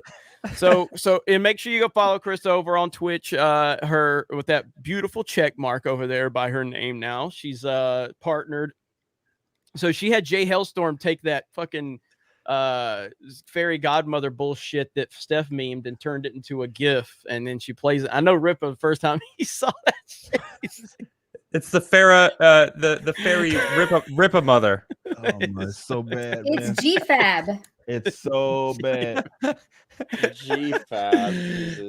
D-Day Dire Wolf, who was at the meetup, dressed as Jon Snow. It was fucking awesome. That was And really it says cool. For a 2-month member, and it says almost missed this. Too busy playing Metroid Dread. # cute Kinel. # hot Jeremy. That is because Saggy Melons, who's memed the hell out of us now. And she was there at the meetup too, so that was great. So thank you, D-Day Direwolf. And yeah, Metroid Dread, I've played a little bit of it just to kind of get the feel for it. It's fucking awesome. Holy shit.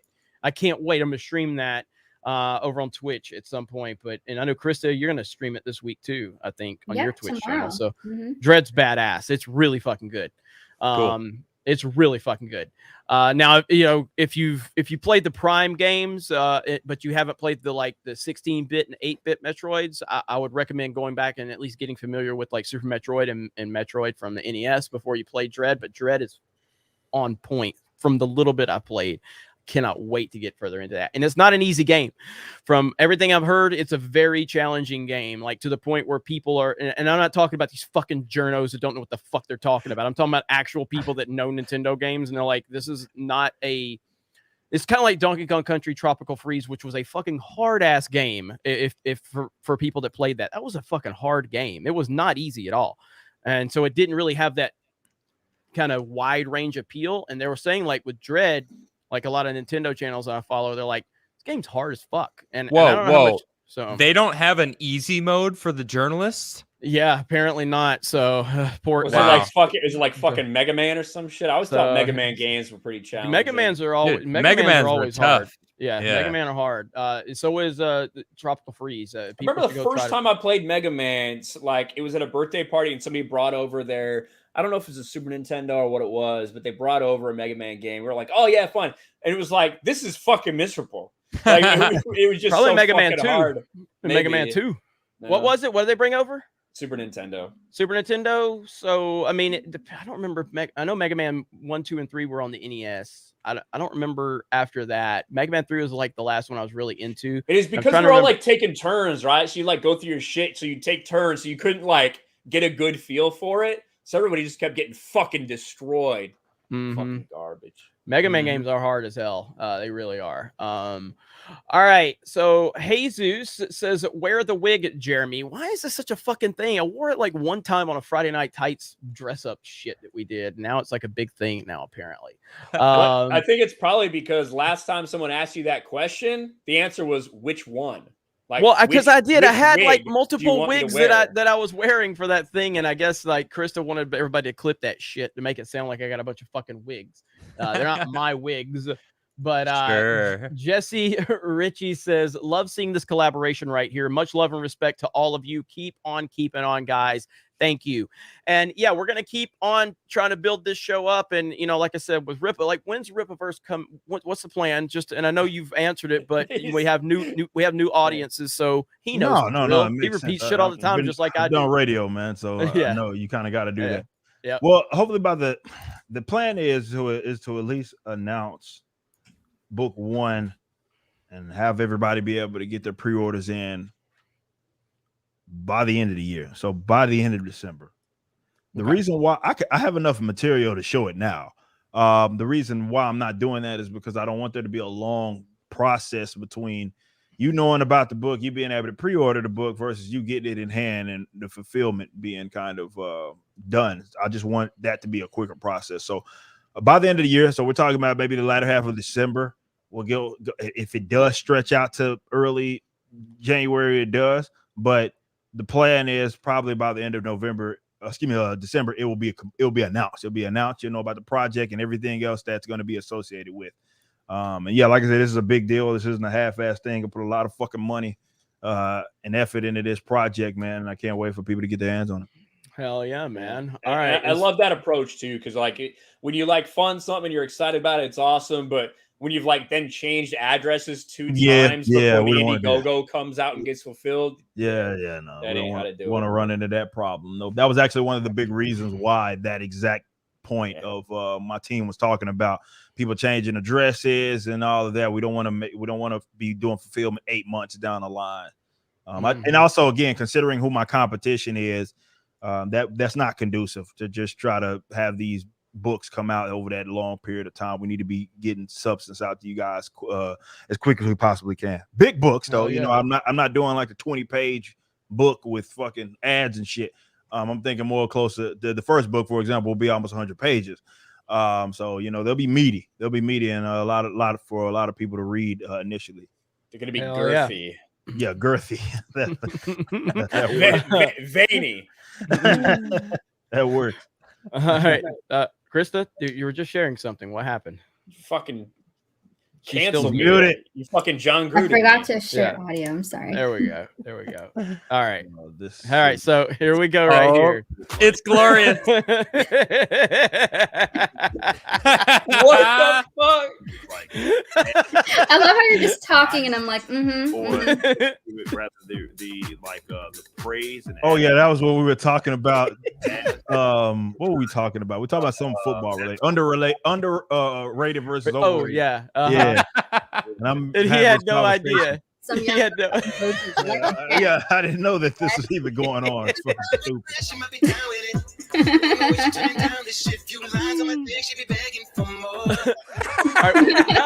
Fucking cookie, man.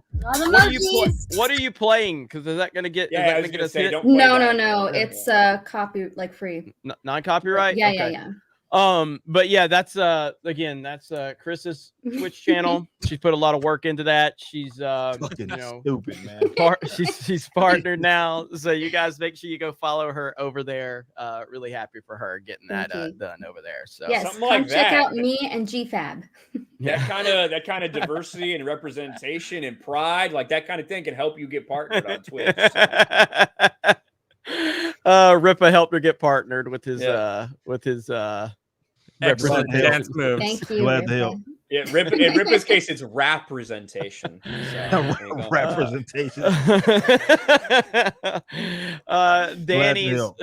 Danny for 5 says, greetings to my fellow Patriots, MAGA all day. Love you guys. Appreciate that. Appreciate you being here. Johnny Arnett says, time for the important discussion. Krista, which business has the best chicken nuggets? Chick-fil-A. Oh, yeah. I mean, she can't. Her obsession with Chick-fil-A is now like ridiculous. What was in my safe? You remember? You put your Chick-fil-A sauce in your. You had a Kit Kat and Chick-fil-A sauce in your fucking safe in the hotel. That's what X-Ray girl took a picture of it. Yeah. That's what she puts in her safe. Now, I'm not kidding. Like, I'm not kidding. Listen, no. There was other important things in there too, but those two things were also in there because they were really important as well. Dumb as hell. Yeah, that's Krista. That is Krista.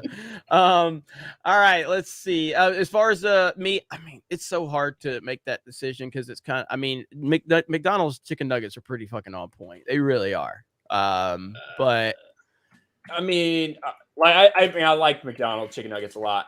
Like, I think that Wendy's spicy chicken nuggets are probably like. Chick-fil-A is really good too, but Wendy's spicy chicken nuggets are fucking on point. Yeah, those are good too. Which actually, no, I only have the regular ones. I don't think I've actually done the spice. I just like the regular chicken nuggets, so I don't think I've tried the spicy ones. I like the spicy ones. I like them dipped in ranch. So yeah. All right, I know what I'm trying tomorrow. I know what I'm trying tomorrow. And a Baconator, obviously. Yeah. Anybody else with Mountain Dew? I don't eat chicken, so. Oh, there we go. I'm out of this race. I don't fucking know, man. Say Chick-fil-A. He's like, I fuel my body like an athlete, like a college athlete. I mean, I don't eat. I mean, it's fuck. I guess Chick-fil-A. Yeah. Man, what else That's am all I don't Krista know. wanted. That's all Krista wanted. All right. Thank you. That's getting like, clipped and putting on my Twitch. Just let me pick the most homophobic answer I can. Yeah, who's kind of pissed off the most? Yeah, let's go with that one. Danny says, love you guys. I almost forgot. Let's go, Brandon. Absolutely. Let's go, Brandon. That shit ain't going away no time soon. No. Over on the Streamlabs side, we got Mr. Grant Gregory says, hail to the official relaunch of Tuesday night's main events, to the Grift Master General, the Floor Pizza Loving Sea Dog, Mr. Tasty Ankles, and the beeping beeper of beeps. And the not so hairy guest, I salute you, because what the fuck else are you gonna watch? And that is who did our intro, and you'll be seeing more from Mr. Grant Gregory. So thank you so much, man. We really do appreciate you, man. Great work. The John Beck says, we're not enjoying this. We're waiting for you to get to the good stuff. Happy Tuesday. That was an hour and a half ago, so maybe you heard the good stuff. I don't know. And Alexander says, y'all should check out Wheeler Walker Jr. I introduced Ryan to some of his songs. My kind of artist. Yeah, he's like a parody. He's like a parody country artist, which I don't know if his shit is like I don't know if his shit's like copyrighted or protected or anything, so I didn't want to play too much of it on stream, but it's like he's like talking about a woman leaving him and everything. He's like, sometimes you're better off just jerking off. Like shit like that. You know what I mean? Funny stuff like that. That's good stuff right there. And then Alexander again on Streamlabs says Superman's kryptonite, airborne AIDS. So there we go on that.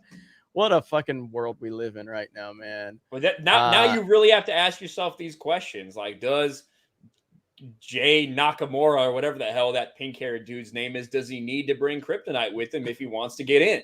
You know, like that's a question we have to ask ourselves in today's society. Such a fucking world we live in, man. Kryptonite Lou. I can't believe you're saying that. What the fuck? That's where we are, unfortunately. Gonna break his dick. These are the questions that are gonna be on fucking Tumblr and Reddit and all that shit like that. These fucking weirdos are gonna have a field day talking about that. Sad but true. I Ban Shred says, remember when I said I can beat anyone at anything? Found out today. I beat cancer. Get wrecked. Yes. Hell yeah. Hell yeah. That's what awesome, I'm talking man. about. That's hell energy. yeah.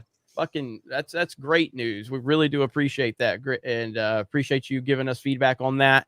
That's awesome, man. I can't imagine how you're feeling, but I know it's a great feeling. So we all got you back. Bill Stampede, great show, guys, and awesome. By the way, perfect guest to kick off with. I still have hope.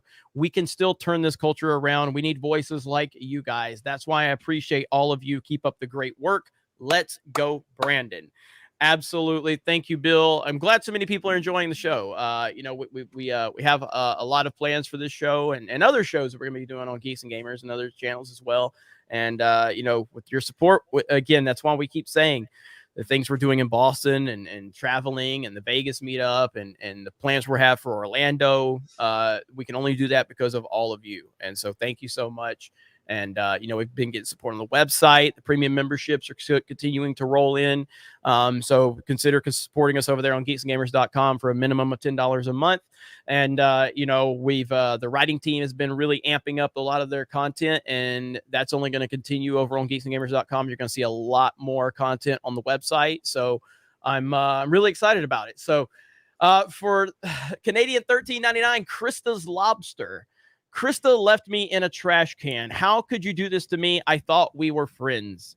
I did not leave you in a trash can. I left you at my hotel room, and I don't know what the cleaning lady did with you, but that's where I left you last. So for those of you that don't know about that one, I'll pull up pictures. I mean, I've got the video of it. Like Krista running around Patriot Place with a dead lobster head after we ate dinner. Because I think it was X-Ray Girl. It was X-Ray Girl and Tugs yes. had this lobster, and then you start running through Patriot Place. And here, I'm pulling it up right now. You're running through Patriot Place with a dead lobster head, showing him the world. Well, let me show you the lobster first, so you can see it up close. It's me. So there she is, right there. Oh, it was an actual lobster. Oh yeah. Oh yeah. And so his name is Sebastian. Sebastian. So yeah, so that's Krista. Like, again, if you guys wonder like how she is in real life, she's literally the same exact person you see on Twitch. And this video I'm going to show you. So she's running with this lobster. Okay, she's running with it, and then she sees a candy store that distracts her. Because of course she did, because that's literally what she does. And I went inside the store. Yeah, and there's a picture. When you made me and Jay, you guys made me and Jay drink that weird shit. I forgot about that at the mall. Remember the soda you made us drink? The pickle and the buffalo soda. Jesus Christ! Don't go anywhere with Krista. I know a lot of y'all in the chat. That's like your fantasy. I can see it plain as day. You don't want to go anywhere with her. Trust me. No. Here we go. So this is Krista running through Patriot Place. All right, so Krista Novva is running through Patriot Place with a dead lobster head from dinner. Let's see. This is what she does. Wow. I was not drinking. Or all the people wondering what do Geeks and Gamers do. This is what we do. Candy store. Oh boy. And now she's found a cupcake place. And then Tugs took this picture. You see the worker there. She's like, "What the hell is this person doing in my store with a dead lobster head?" I got a cake pop in there. It's pretty awesome. So yeah. What's funny is that like when I was paying for it, I put him on the counter and she was just staring. She was staring at him. I was so embarrassed, but it was a fun time. Yeah. So there you go. So that's why Krista's Lobster is super chatting us right now. Sectus Gaming says, "Why do they call it oven when Why do they call it oven when you in the cold food of out hot eat the food? God bless you all." Yeah, how do you not fucking understand what he's saying, Jeremy? Yeah, huh? I don't. Huh? Yeah, Sectus, what? Yeah, I agree. Yeah, I agree. Thank you for the $20 super chat. So again, I'll read one. Why do they call it oven, when you in the cold food of out hot eat the food? God bless you all. Thank you for the super chat. If you can't understand it, you're too dumb for me to explain it to you. So. Just messing with Isaac says Kyle did nothing wrong. Now is that Kyle Rittenhouse maybe, or do you mean Kyrie? Both. Both. We'll say both. We'll say both. We'll go with both. Yeah. The Real Hydro says it's an anti-masculinity movement. Good comes from men, and they remove us. There is nothing to stop them. It 100% is. It 100% is. Which we've known that. It's been like that for a long time. Fuck these motherfuckers. Mugzicans says DC now stands for Dick and Shoots. Cunts is what he's actually saying. Shunts. DHICK and shunts. I think Dead Company is the better one. I think that's just the best way to say it. Ripa's got that one on point. I'm taking that one from Ripa. I'm taking it. Mel says, you all are great. Keep up the good work. I'm a victim Puerto Rican male with kids that doesn't suck the government's teeth. So I know RK already hates me, but love y'all. Take care of you all. Hey, Jeremy. Yeah. Check out what I just sent you really quick. Okay. Where? In the Messenger. Okay. AOL. Yeah. Adam, just interrupt, bro. Just interrupt. So. Oh, okay. Oh, I'm gonna bounce out of here, like, guys. I hang out with Ryan and Ripa, so all you got to do is just tell me to go fuck myself, and I'll be like, all right, yeah, that's what. No, you guys are great, so. and I'm glad I stayed a little longer because I saw a lot of familiar names in the super chats. It's really cool to see some of the people that are regulars in my chat hanging out over here. So it's awesome. Yeah. You got a great fan base, man. You got a great community over there. Yeah, you guys are great. I really love coming on the main event. I want to do some. I got a fun announcer voice, and I want to get in touch with get me in contact with the guy that makes the beginning stuff. I want to send him some like main event announcements. Hell yeah! So you guys can use it. You know what I'm saying? So I want to help out. Yeah. Are we gonna get you on Mario Kart this Sunday? You gonna be free? Yeah, I was going to join you guys, but I ended up spending some time with my family, and I wasn't able to. Cringe. Yeah, because but I should. The problem is I don't have the dock for the Switch, so I'm going to have to play it handheld. But it's always gonna be rough. It is what it is. Why don't you have the dock? Because it's at my house. I'm at my mom's house right now. Okay. Well, I mean, you got an open invitation any Sunday, so it doesn't have to be this. So if you just, whenever you want to join us, man, because it's a lot of fun, and all you hear is me and Ripa and Ryan just yelling at each other, and Krista randomly talking about chicken nuggets. So right. So basically, this show, but with a game involved. Yes, basically, yes. That's it. That's a lot more yelling. It's a lot. Holy fuck, there's a lot of yelling. Oh, I've watched you guys play. Trust me, I tune in. You guys are fun to watch, and it's very entertaining. So yeah. Well, Adam, unlike maybe other places, you're always welcome here. So thank you so much. I appreciate you guys. Friends, so, all right. Well, I'll see you next time. KriglerCoffee.com, everybody. KriglerCoffee.com. Yeah. All right. So let's see. Gordo Fabulous says, all hail the chicken whisperer. All hail the chicken whisperer. Jordan says, Nerdrotic will be on Timcast Friday. Yes, Nerdrotic will be on there Friday. So we're having an early start time for Friday Night Tights. Allegedly. I mean, Gary and early, those are two. That's like, saying like Ripa and good at Mario Kart. It just don't mix, So so oxymoronic. Ripa's actually gotten really good at Mario Kart, and it pisses me off. He actually has gotten good. Yeah, that's the last time I'll fucking admit literally that. plays on his vacations, so I gotta be getting good. Hot Wheels Unleashed. And Ryan's been making fun of this game. Fuck Ryan, okay? The game's fucking cool, man. I played a little bit of it for our premium members. Ripa, to his credit, has not been playing it while I was out of town, so he hasn't touched it. I think he'll pick it. I have it on Switch and PS5, but it looks. I have both of those. But it's not cross-platform at this point, which is a huge fucking mistake. I can't believe they didn't do that. Both y'all motherfuckers bought 2 copies of this goddamn game. No, he said he has both. I haven't got it. I have. He says he's got it on both systems. Both systems. I don't have it on both systems. I have both systems. I think it would be unheard of, but Jeremy literally just before he even played it once, he bought it on both. That's not true, but Holy Hand Grenades has got a good one right here. I agree with that statement. Fuck Ryan. And I'm leaving the LOL out. Hot Wheels is dope. Company you keep. Hot Wheels Unleashed is pretty good though. It's I saw some gameplay. It looked pretty yeah, cool. It does, and I think that it's a different vibe because I mean I came right out of Mario Kart and I hadn't even turned it on, and I literally just ended Mario Kart on the stream and turned on Hot Wheels, and I was like all over the fucking place because it's just a different handling, you know what I mean? So I was having to get, but now that I played around with it a little bit and I'm getting the feel for it. So me and Rip will be playing that, you know, either on his channel on Geeks and Gamers. We'll be doing it up. And dude, there's so much shit coming out right now. You got Metroid Dread out, you got Hot Wheels, you got Mario Party Superstars, you got Halo, you got another Call of Duty, you got Battlefield, which is gonna be broken as fuck apparently. But what else is out just right in front of us? There's a lot of different games that are just right in front of us right now. So Twitch, Rip is on Twitch. Far Cry 6. Ryan's on Twitch. Ryan's been playing it. Fucking guapo. Guapo. He's like a fucking alligator. And then I got my little fucking dog, Chorizo. Rip was fucking shading me because I got a big TV. Because he plays on a projection screen. Dude, I can't believe he does plays that on shit. a projection screen, man. I don't play on a projection screen. That's a goddamn lie. That's motherfucker's got an 85-inch TV in front of him. How the fuck do you do that?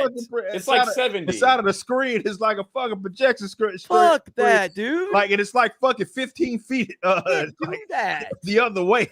I'm like, how the fuck is he gaming on this damn thing, man? That's just gotta have all kinds. He says it doesn't have any fucking delay, but I don't believe that fucking shit. In a way what did I tell you when you said that? You said getting like a good monitor ain't gonna make you play like Mario Kart any better. I was like, it ain't gonna make me less shit at video games just to get a fucking fancy monitor. No, you'd be surprised though. Seriously, like the amount of difference between playing on, because I was like that too. I played almost exclusively on TVs growing up. And then once I actually got a gaming, once I got an actual gaming monitor, it just fucking changed my life. Like shooters is the only thing that I want that I would like to not have that for. But like, honestly, though, Mario Kart, whatever, like game like Ghost of Tsushima, game like God of War, that shit's. I like playing it on the fucking. Yeah, but I'm telling you, but like even something like Mario Kart, where if you're on a split second. Like if you just glance over to see that the blue shell's coming or something, or you see whatever, like it's little things that you don't think would make a difference, but especially on shooters, my God, the fact that you play fucking Warzone on that shit, game, like you're at a severe disadvantage playing on the big TV. I see you, Spider. Brian says Fast RMX is a hella fun racing game. It is a fun one. That's a pretty fun game. I got that on Switch. That's a pretty good game right there. I told everybody I was gonna play a Split Second for our premium members. I don't know if you guys play. I know Ryan has. Ryan's a fucking loser, but have you ever played Split Second? Yeah, I played Ripa? Split Second. Oh, have you? Okay, that's a good ass arcade racing game. A lot of people don't know about that shit. Yes, it's a very good arcade racing game. So again, even though people claim that Geeks and Gamers doesn't play video games, it's just because you got a bunch of fucking losers that react just like most of these people did with Dave Chappelle, where they don't actually do any research. We have a Twitch channel that's doing very well, and we play a lot of games over there. We haven't recently because we all been out of town, but we're going to be back on that grind, and I might go live later tonight after this stream's over. So make sure you follow us on Twitch. Please follow us over there if you're interested to see us play games, cuss each other out, having fun. We're going to be doing a lot more of that. But yeah, back to the super chat, Gary being on Tim Cast. That's awesome, man. I'm not really a big fan of Tim Pool myself. Respect the hell out of Tim Pool, but and I'm happy Gary's going to be on there. My full support. It's going to be awesome. I'll be watching, and it's going to be great. So I'm looking forward to it. North Viking, we've all been indoctrinated with the same leftist soy because we've consumed the same movies, TV shows, etc. Not only are we fighting this poison in others, but also within ourselves. It's a two-front war. It's well said, man. I think, that's what... Fair enough. Yeah, a lot of us have kind of recognized it, a long time ago. And look, some people came to it at different times than the others. I mean, even though I didn't really... Like, it took me longer than some other people, and some other people it took longer than me. But at the end of the day, everyday people are gonna wake up to this shit, and more people every single day are waking up to it. We're tired of the bullshit. We just are. And creating like Rippa doing his thing, creating Rippaverse, and other people out there creating other things. And yeah, it's much smaller scale, but yeah, I mean, we do have a video. As a matter of fact, when we were in New York, I got to play, me, Krista, and Jay got to play the video game, the Geeks and Gamers video game, Cancel Catastrophe. And dude, it's pretty fucking cool, man. Like they've upgraded from Fact Blast. So Fact Blast is available right now for free. It's in the description of all of our videos. You can go play Fact Blast right now, and it's really good and it's challenging. It's not an easy game. Ryan fucking about killed people like in real life because he was raging so hard over Fact Blast. I fucking flew through the first part of it, and then the final boss I had such a goddamn hard time with. And the music in the first mechanics. The music in the first game is good. The level design is like the backgrounds and everything. It's really good. This one is a next step up. We had a lot of fun with it. Krista throwing chicken nuggets as a weapon. I didn't get to play as Rippa, even though he was there, because I was playing as me. Krista played as her. Jay played as Jay. Jay has these hearts that he throws. They boomerang back. Krista throws chicken nuggets. I'm throwing facts. It's fucking awesome, dude. So, but that's just on a small scale, but that could lead us to different things. You know what I mean? Yep. And that's what it's all about. So, you can't say Geeks and Gamers isn't creating anything when we literally are creating something. You can criticize the quality of what we're creating. That's fine, but it's still something, and it's getting us at the ground level. I never thought in a million years I would have a video game with me as a playable character developed by someone else, an actual engineer, because that's who's doing it. And now we've expanded to where other members of the team are playable characters. That's fucking amazing. Like, I don't give a fuck what you say about me. I got a goddamn video game and I'm a playable character. Fuck you. You know what I mean? It's amazing. And so that's, as we develop that and as we get more, talented people into the fold, who knows what it will create, what will it be able to do? But I'm very happy that we have this at the ground level. And that's how we battle this bullshit. Krista's Lobster. Is Rippa willing to adopt an abandoned lobster? I think he can provide me a happy home, unlike a certain someone. No. Wow. Wow. Wow. Oh, you're the one that left the lobster. Don't sit there and be wow to Rippa. Listen, I left him in a very nice hotel. Okay. What do you think the fucking cleaning people thought when they saw a fucking dead lobster head in the fucking probably hotel? freaked the fuck out. Thought it was a giant roach or some shit. They're like, what kind of freaky shit are these people into? That's what I would thought. If I just walked over and saw a red, I would have thought it was like a big ass giant roach or some shit. I'm sure they've seen worse. I would have been like, what the fuck? I'm sure they have seen worse, but like that's just a weird thing. You know what though? I'm pretty sure like when they walked in there, they probably did this. This is not okay. It's just not. Yeah, that was my first time seeing that. Believe it or not, man.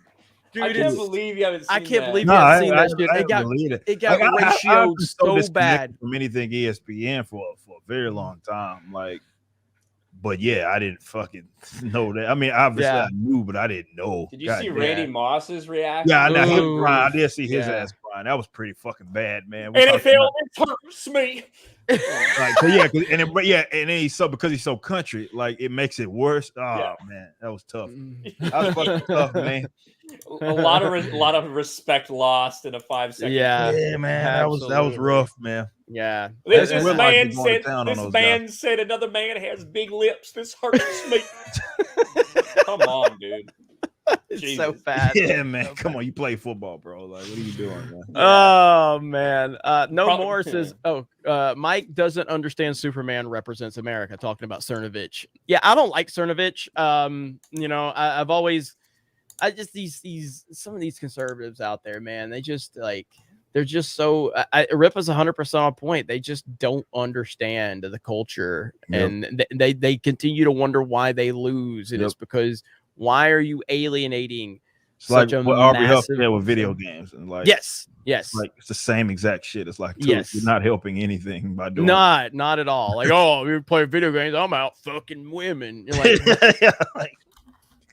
what? Yeah, like how what is the point? I don't understand it. I don't like Aubrey Huff. I like a lot of what he has to say, but when you say dumb shit like that, you're literally helping the left-wing people. Yeah. Because they know how to pander to that nonsense. It's not to say that you have to pander to it, but you don't have to disrespect it. Yeah. Like, why do you disrespect Just the get out biggest the way. industry? Let's just get the fuck out the way. If it's not your medium of choice, fine. Yeah. You know what I mean? But like to try to diminish it is what gets these motherfuckers in trouble, man. Yep, 100%. Sadakar, 7th Legion. I know you were having problems sending super chats, so it looks like you got all that squared away. Eric K is a great mod, and Ryan is doing great. Ryan Unleashed, great stuff. Krista, cute. Eric and Barnes, alluring. Love all of your stuff except Car. K-R-R. I'm missing something there. So some that Krista does on Twitch, I think. I don't know. We'll have Krista get criticized. Also, another super chat. D-Day Cobra is what is the first thing you think when you are told, quote, my truth? Do you, like me, just think my truth is not truth? Also, shout out to Adam.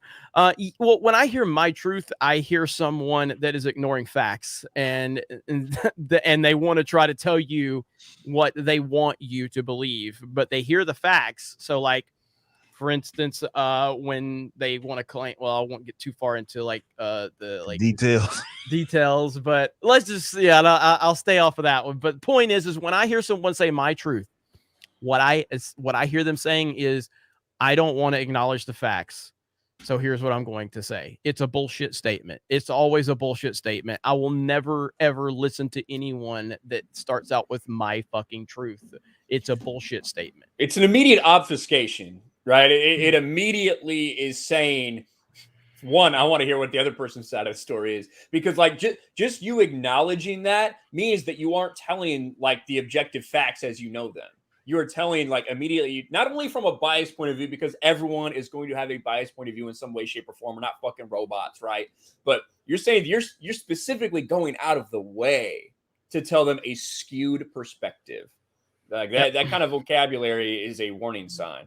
Yep, 100%. Reset the Cripple says, make no bones about it, Gruden was fired. Mark Davis fancies himself as a progressive, and he's trying to live up to his father's legacy. Well, that's one of three. Hang on. That's one of three. Mark doesn't get that Al was progressive for hiring black people, Hispanic people, or girls because they were the best individual for the job. No other characteristic mattered to Al. It was just win, baby. Just win, baby died today. Go ahead, Ryan. I'll say that I think it was probably actually pretty tough on Mark Davis, like, because he worked, like, he really liked John Gruden. He worked for 4 or 5 years to try to convince John Gruden to come from ESPN, to leave that job, to come coach for the Raiders. Like, they're very close. I imagine it was pretty fucking hard, but at the same time, we talked about having a spine and standing up for shit like this. I think the NFL are the ones who did this. The NFL sent all of these emails, even the ones the New York Times later reported on, all the stuff with the F slur for Roger Goodell, all this stuff. They sent those emails over to the Raiders on Friday and said, hey guys, ball's in your court. Reportedly, when they let John Gruden coach, when the Raiders didn't fire him, when the Raiders didn't do something, and they let John Gruden coach on Sunday, the NFL came back and said, no, you will fucking do this. That's what it sounds like to me. And I think there's a lot more of these emails that nobody wants out there. So I think it's a fucking ticking time bomb. It's complicated. Yeah. It's not going to go. I think this is not going away. Tonga K says, hey guys from Sydney, Australia, Miss Nova is hot, says Tonga K. So there you go, Krista. Isaac can't help but say Robert always sits like a boss. Yeah, he always got that cigar in his mouth usually. And let's see right here. Dear God, the Home Alone remake looks terrible. What's the next thing Disney Plus is going to butcher next? I have not seen that trailer. I'm not sure I'm even going to watch it, but Have it's you like seen why, it? bro? It's like Yeah, I haven't. I've seen the first 5 minutes of it. I'm not going. Or sorry, first 5 5 minutes. seconds. I was First about 5 to say seconds. first 5 minutes of the trailer. Yeah, Andy, shoot me a DM. All good, man. We can talk about it. But yeah, I haven't seen it. Not going to watch it. I haven't seen a Home Alone since 2. There's only 2 Home Alone movies, and they're both amazing. Love both. You like 2 better because Trump's in it. I mean, I like the first one just because of that, but the Trump element is damn great. So no doubt about that. The fact that they edited that motherfucker out, like, so funny. It's so it's funny. so bitch made. Yeah, it's pathetic. To edit a scene of Trump out, a 5-second scene. He's like, oh yeah, go that way. Like, what the fuck, man? That's ridiculous, dude. What's funny is that so in New York, next to Trump Tower is a Gucci store, and it's got a giant fucking billboard of Beyonce on it. It's just like it's literally connected to the Trump Tower. I was like, this is so weird to see Beyonce right next to Trump Tower.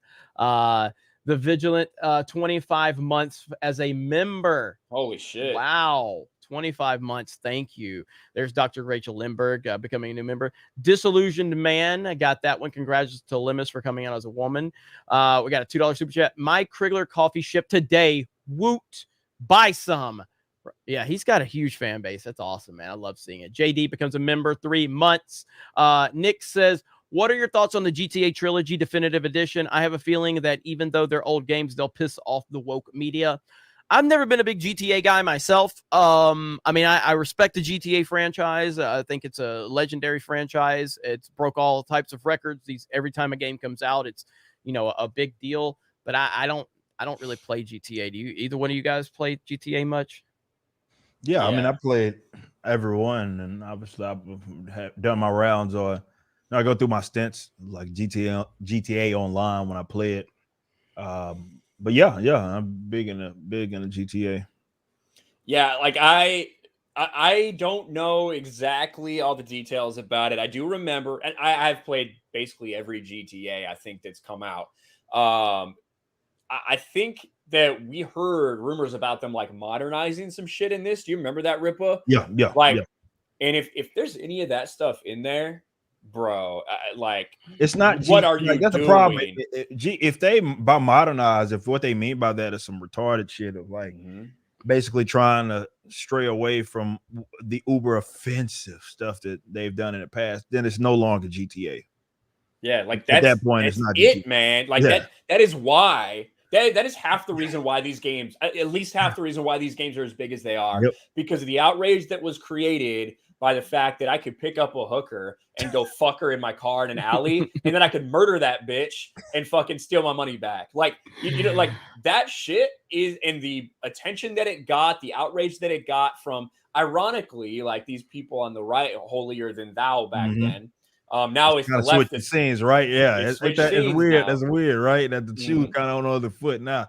Yeah, but like that is half the reason why these games are successful. If you separate from that, again, in search of this same thing we see everywhere, this mythical new audience that'll be more, socially acceptable or whatever. That's a bad move, Rockstar. Don't do it. No. Nope. Yeah. Well, I mean, if they do that, it's going to cause such a problem. It's going to cause so many problems. And why would you do that? I mean, you would miss out on moments like this right here. I mean, why would you do that when you could see this right here?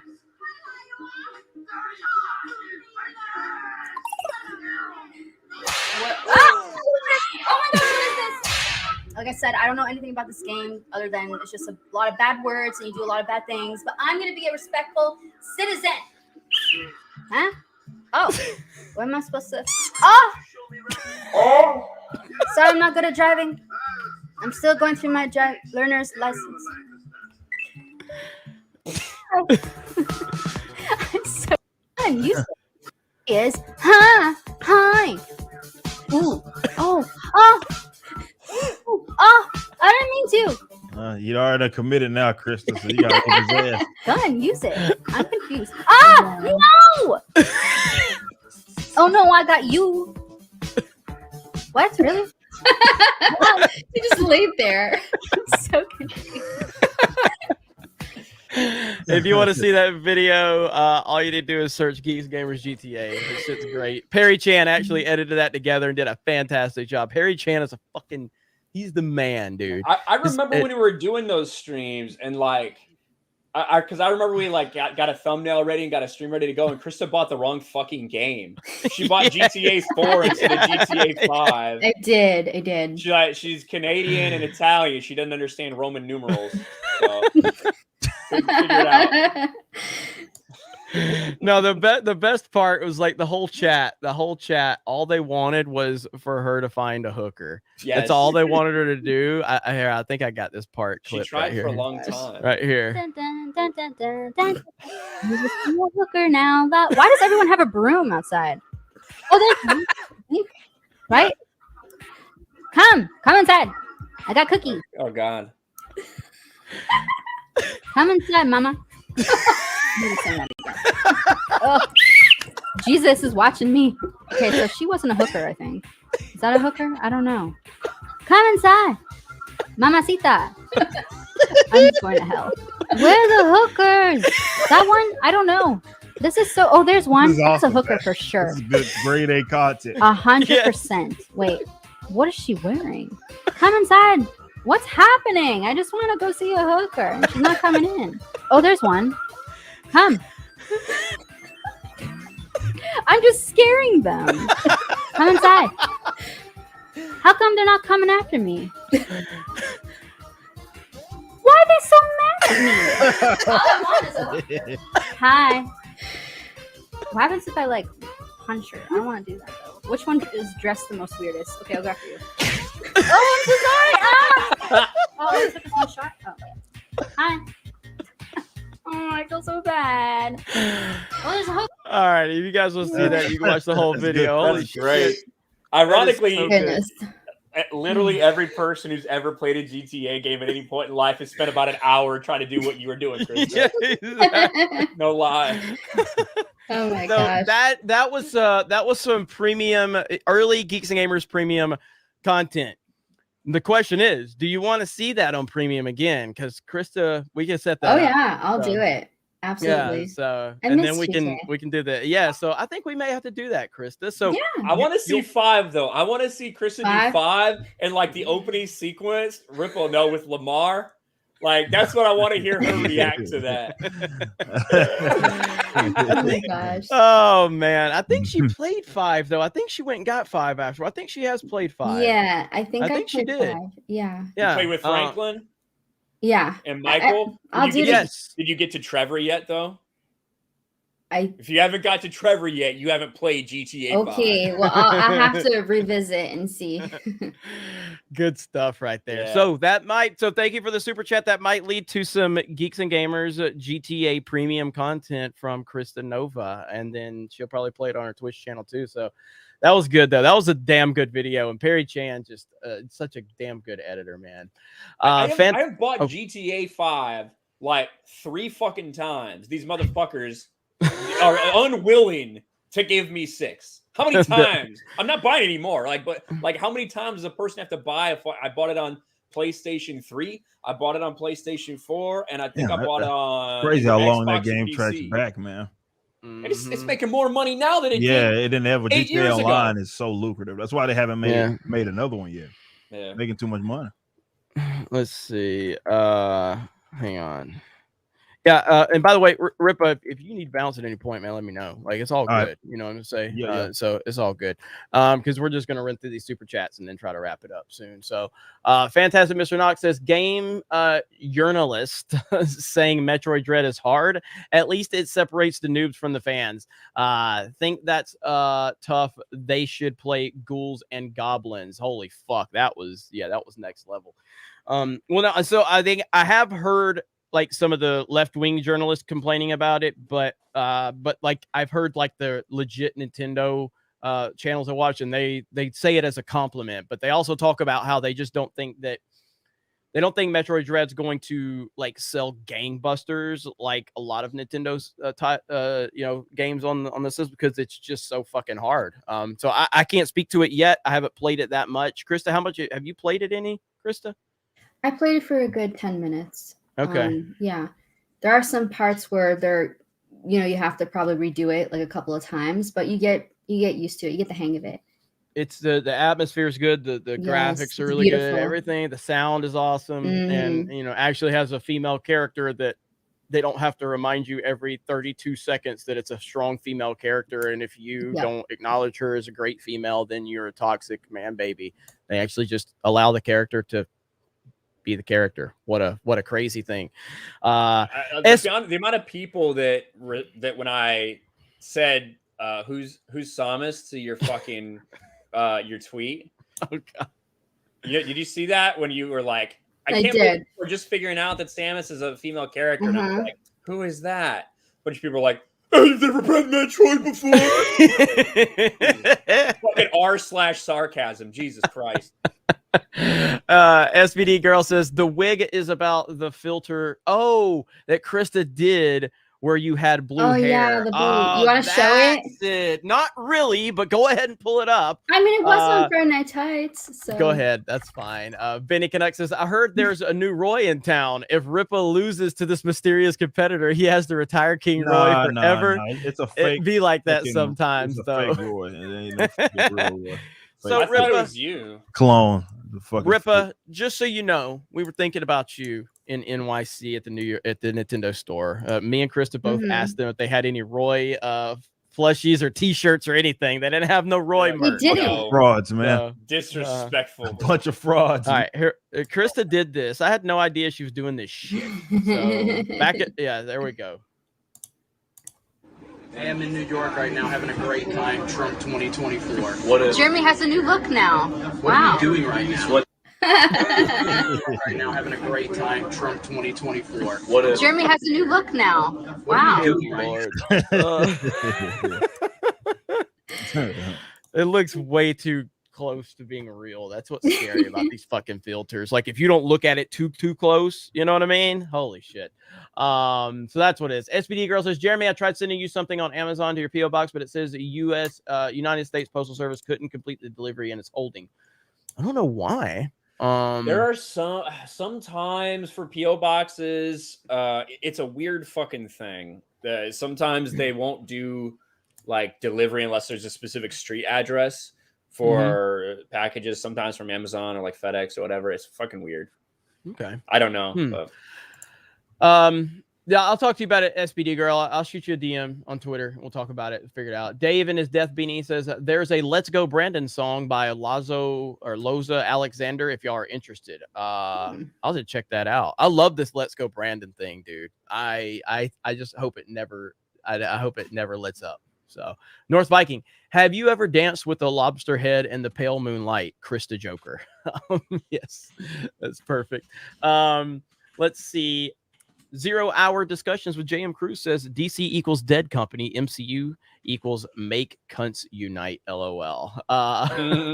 Fantastic. Mr. Knox becomes a member. Thank you so much. God damn it. It jumped on me again. Revenge of the Nether Realm. Can we get Jeremy to say Bond lost money? Is it going to lose money? I don't think there's any way it can make money. I actually haven't looked at the thing is it costs so much to make it. Yeah, it was like what? Doesn't it need 800 million to break even? Yeah, like the estimates are between 800 and 900 million, depending on how much additionally they may have spent for marketing it a couple times and things like that. And like to put it in perspective, Spectre, the last one, which is the second highest grossing Bond of all time, made like 885 million. You know, like. The only one that's ever made above $1 billion is Skyfall.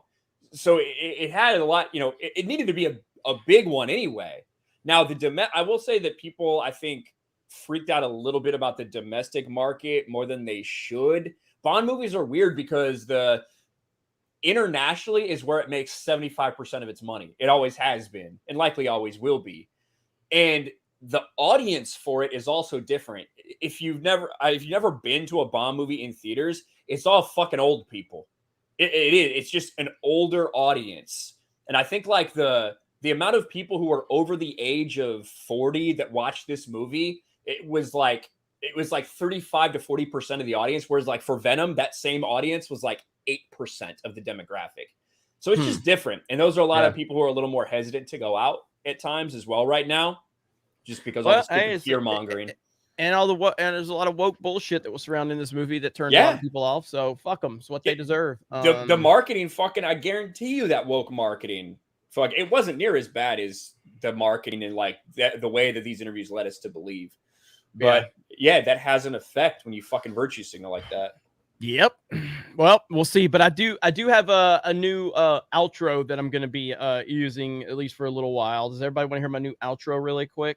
So I'll see if the chat says yes or no. I'm sure they'll say yes. But let me see. Andy Matterson's, I got you that. Yeah, shoot me a DM, Andy. I'll get back to you. Mugskin says G&G going to play Halloween themed games this month. We are going to play some scary games for sure. Crystal will be playing them on her Twitch channel and on Geeks and Gamers. So I know like the month's almost halfway done, but we will get some in, no doubt about that. Vernon Copeland says Republicans are controlled opposition. Love the show, Ryan. Could you give me a God damn it? LOL. God damn it. There you go. There you go. All right. So my new outro will be Solo lost money. Raylos are weird. Let's go, Brandon. And we will talk to you later. That's going to be the norm for right there. So that's going to be it. So look forward to that next time you see a video from me. Samurai Vader says, what's a limus? Sounds like an STD. Also, hi, Ryan. Krista, you want to drop a link to your article on geeksandgamers.com so they can know what a limus is? I'm going to Google my name real quick. I'd be happy to. I want to see. Let's see. Mr. Grant Gregory, Krista looking for a hookah. Already editing that video. Be ready for next Tuesday night. Hell yes. Hell yes. But dude, I really do appreciate it, Mr. Grant Gregory. I know Ryan talked to you, and I'm gonna get with you soon, man. And I hope the audience is looking forward to it every week. So it's gonna be awesome. Ryan, I just really quick want to share my screen and show. I just Googled my name. Okay, just Googled my name. Fucking scroll down on the first page of Google results. If you fucking do this. If you have the emojis, drop them in the chat. So if this whole YouTube thing doesn't work out or whatever, and I have to find employment somewhere, a basic Google search of my name on the first page, someone will stumble across Ryan Kinel, the hairless cat. Look at this. Tough, man. Keep scrolling. It gets better. It's fucking tough, man. This is dumb as hell. It's amazing. So amazing that it's the first result. Oh, hey, are we still the first result for CNN memes on Google? Is geeksandgamers.com still the first result, Ryan? Check that real quick. Let me check. I canceled, so I'm not searching. No, trust me. We've been through and we've seen how that works on a live stream. But yeah, Mr. Grant Gregory, thank you so much, man. We really do appreciate what you're doing. Is it still first? Fuck yeah, that's awesome. Taker 610 says Gary called her Seamus Aran. I swear. Oh my god. Oh my Seamus? Seamus like the wrestler. The Scottish name, Seamus. Yeah. Wow, oh, that's fucking great. Antoine Soldier, what's Ryan's favorite beer? I'm drinking Carling. What's your favorite beer? That really depends on my fucking mood. So I like fucking Kentucky Bourbon Barrel Ale. That's one of my favorite beers. It's one of the first like barrel aged beers that I'd ever had. I really like that one. Breckenridge Brewery. If you're looking for something light, Breckenridge Brewery does it's called a agave wheat. That's like a nice fucking summer beer. I like a lot of beers, though. I do not like anything. I'm not a big fan of stouts. I like Guinness, but I'm not a big fan of stouts or anything that has like coffee flavor in it. Not a big fan of that. Other than that, basically anything else. Ruben Christopher Haynes, what's up, man? Appreciate you. Been a member for 4 months. Says TNME Tuesday night's main event is awesome. Thanks to all of you here. Let's laugh at each other again. Never bend the knee. I will not budge. I will fight for freedom for all. Thank you. Met you in Vegas. You really kind of blew my mind when I talked to you. I was really humbled by talking to you, man. So thank you so much, man. Really do appreciate that. Enoch Maman says, if Samus and her arch enemy Ridley had a child, it would be a hideous, scrawny, blonde-haired monster with pterodactyl claws. In other words, Brie Larson. That's pretty good. That's pretty good right there. Now I did see this one. Someone sent this to me, and I mean, why wouldn't I share it? Because of course we love laughing at ourselves. So here we go. Krista, you're gonna like this one. Krista's gonna use this one probably on Twitch anyway. Orange Gonton. Wow. That's pretty amazing. Good. It's got like my old microphone with fucking Ahsoka right there. I just noticed that. With the Ahsoka. Man, I could not remember, like, I could not believe when you fucking said that. Orange Gonton. You said it so proudly. Actually, let me pull up the picture. Jeremy actually got to see an orange Gonton in New York City. Orange Gonton. Oh, Look it. man. That was good. Butt cake. Orange Gonton. Oh, man. That's so good. If you can't laugh at yourself, then you got a problem. So, all right, let me it means you're not funny enough. That's what it means. Let's see. Robert Crawford says, love the panel. Let's go, Brandon. Mayor Michi says Braves. I don't have my Braves hat on tonight. Stone Cold's Beer Cooler. We are one step closer to having these sick fucks make Superman and Batman kiss. It's not far away. Wait till Tim Drake takes over as Robin. Him and fucking John Kent butt fucking. Alex says, anyone else remember when Superman stood for truth, justice, and the American way? Good times. Bond, think any legacy mythos will be preserved. Yeah, I remember when that when Superman stood for that. As far as Bond, think any legacy mythos will be preserved. Ryan, you're about the only one here that can answer that. I don't know. I think that it's the right thing to do a hard reset on Bond. I think that's the right thing to do. However, I don't think they're going to handle it well. I think they're going to go down the path of identity politics. As far as anything else, I don't know what's safe. You know what I mean? I don't have an answer for that. Like, I can't sit here and tell you that I think, this property is going to be well taken care of and they're not going to do a cash grab. Because it just, I don't know. I would have thought that way about Star Wars 10 years ago. You know, George Lucas doesn't need the fucking money, doesn't need anything. Why would he let someone destroy his shit? But yeah, everything's gone down the shitter. We just, the people that are the people that have the capability to be creative and do things like that, or like Ripa, who is going out and doing this whole thing. That's not everybody's thing, right? I can't create a fucking story. That's not me. That's not what I can do. I can acknowledge that.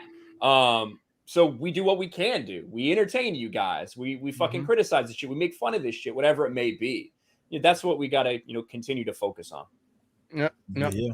Well said. Taylor, says, no shots at Biden, but one at Trump. Nah, everything that's been happening. After everything that's been happening, I'm disappointed. That's talking about Chappelle. But again, I don't think that's, who cares? Like, I mean, I won't hold that against Dave Chappelle because he didn't take a shot at Biden, but he took one at Trump. He took a shot at every fucking body, generally speaking.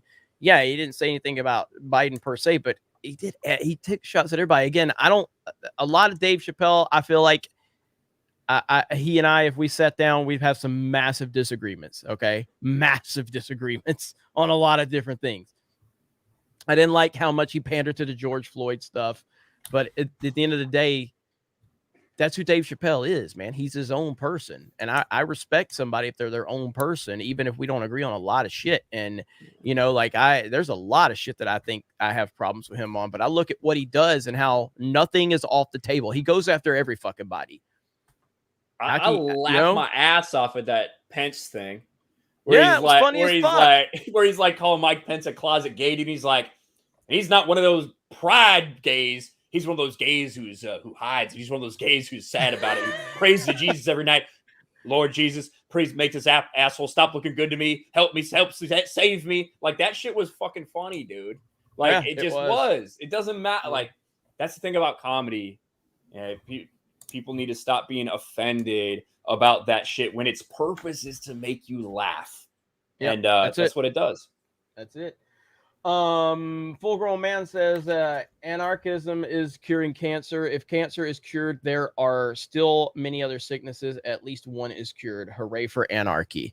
I know Chris. I know Rip is going to be happy about that. Like Krista. Yeah, that's Krista. my kind of party. It always has. Let's see. I think that catches us up. We got a few that just came in. Rogue Thought says there's a pivotal moment for freedom. If you think freedom will exist by complying to tyranny, you haven't learned the lessons of history. Stay strong. We're finding out right now. Like I think Ripa tweeted it out a few days ago. This is a hill worth dying for. Absolutely. You know? So 100%. Fantastic Mr. Knox says, now new Superman is gay. Does that mean he will shit out rainbows while flying? Great show, fellas. But like the thing with this, like it's like I think Batman and Superman are going to hook up very soon. What do you think? Well, the new Batman is black, so I really think that we need an interracial gay sex gangbang scene in DC Comics. I think that's the only thing that we really haven't seen yet. That would be bold, DC Comics. Let's do it. I'm all for it. I'll make a couple videos on it. I'll promote it.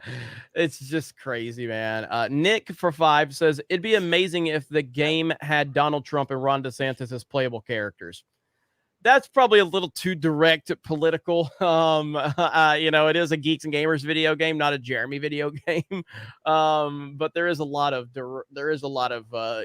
funny things that we're incorporating into that. But so that brings us to the end of the show. It's been an awesome one. This has been the most viewers we pulled so far for the Tuesday night show, and I think it's only going to continue to grow. It kind of reminds me of the early days of Friday Night Tights when we would pull 1,500 2,000 people, and just kind of continues to build momentum. Gary was actually going to try to hop in here tonight, but at last second he had something come up, which is totally fine. I told Gary like whenever he can be here. So you will be seeing Gary. You'll be seeing other people, from like FNT, and then Ripa has a lot of contacts, and other people. We're gonna have some really cool guests on, and this is gonna be it'll be in the same kind of idea of Friday Night Tights, but it'll also be its own thing where we're gonna start doing other things, maybe having some debates and stuff. Right now, problem is hell, we all just see this bullshit going on. There ain't nothing to debate. It's all fucked up, And so, Ripper, what you got going on? I know you got for Cannon's sake every day. So every day. Yeah. Aside from that, that's about it. Obviously, this weekend we'll be in Orlando at Tom Woods' 2000th episode event, which would be huge. I know it'll be a lot of familiar faces there. But aside from that, we're just doing a show, and Twitch streaming here and there throughout the week. But yeah, man, everything just that and working on comic book stuff behind the scenes, such as life. Hell yeah, man. Hell yeah. Well, appreciate you being here as always, and can't wait to play some Hot Wheels Unleashed with you sometime this week. We'll get it done. So, Ryan, what you got? I got a lot of shit going on. I'm just pumping out content because there's no lack of stories right now. Just being honest, I cannot. There's not enough hours in the day to get all this shit done. But while I'm awake, I try to. So, I got my channel where I'm talking more like the pop culture stuff. I got Patriot Outpost that I just launched where I'm talking more like the political content, things like that. Sports Wars, we're crushing on Sports Wars, trying to put out a lot of content there. So I know this Gruden, I know this Kyrie stuff. We'll probably clip out some of the things we talked about here today and put it over on those channels. Those are great discussions, even if they don't, maybe it might be a little long form for the algorithm we've developed over there, but it's still great content. So that's where I'll spend most of my time. Hell yeah. Well, Krista, when are you streaming? I'll be streaming tomorrow, Metroid Dread, possibly at either 9 or 10 p.m. Eastern. And that's what I'm doing for my channel. And I also want to say that Geeks and Gamers, for those of you guys who don't know, we do have a TikTok now where we're posting some videos, some from the Boston and New York trip. If you haven't seen already, mods, please drop a link to that in the chat. And please go check it out because we're starting to put a lot of content there now, and I'm loving it.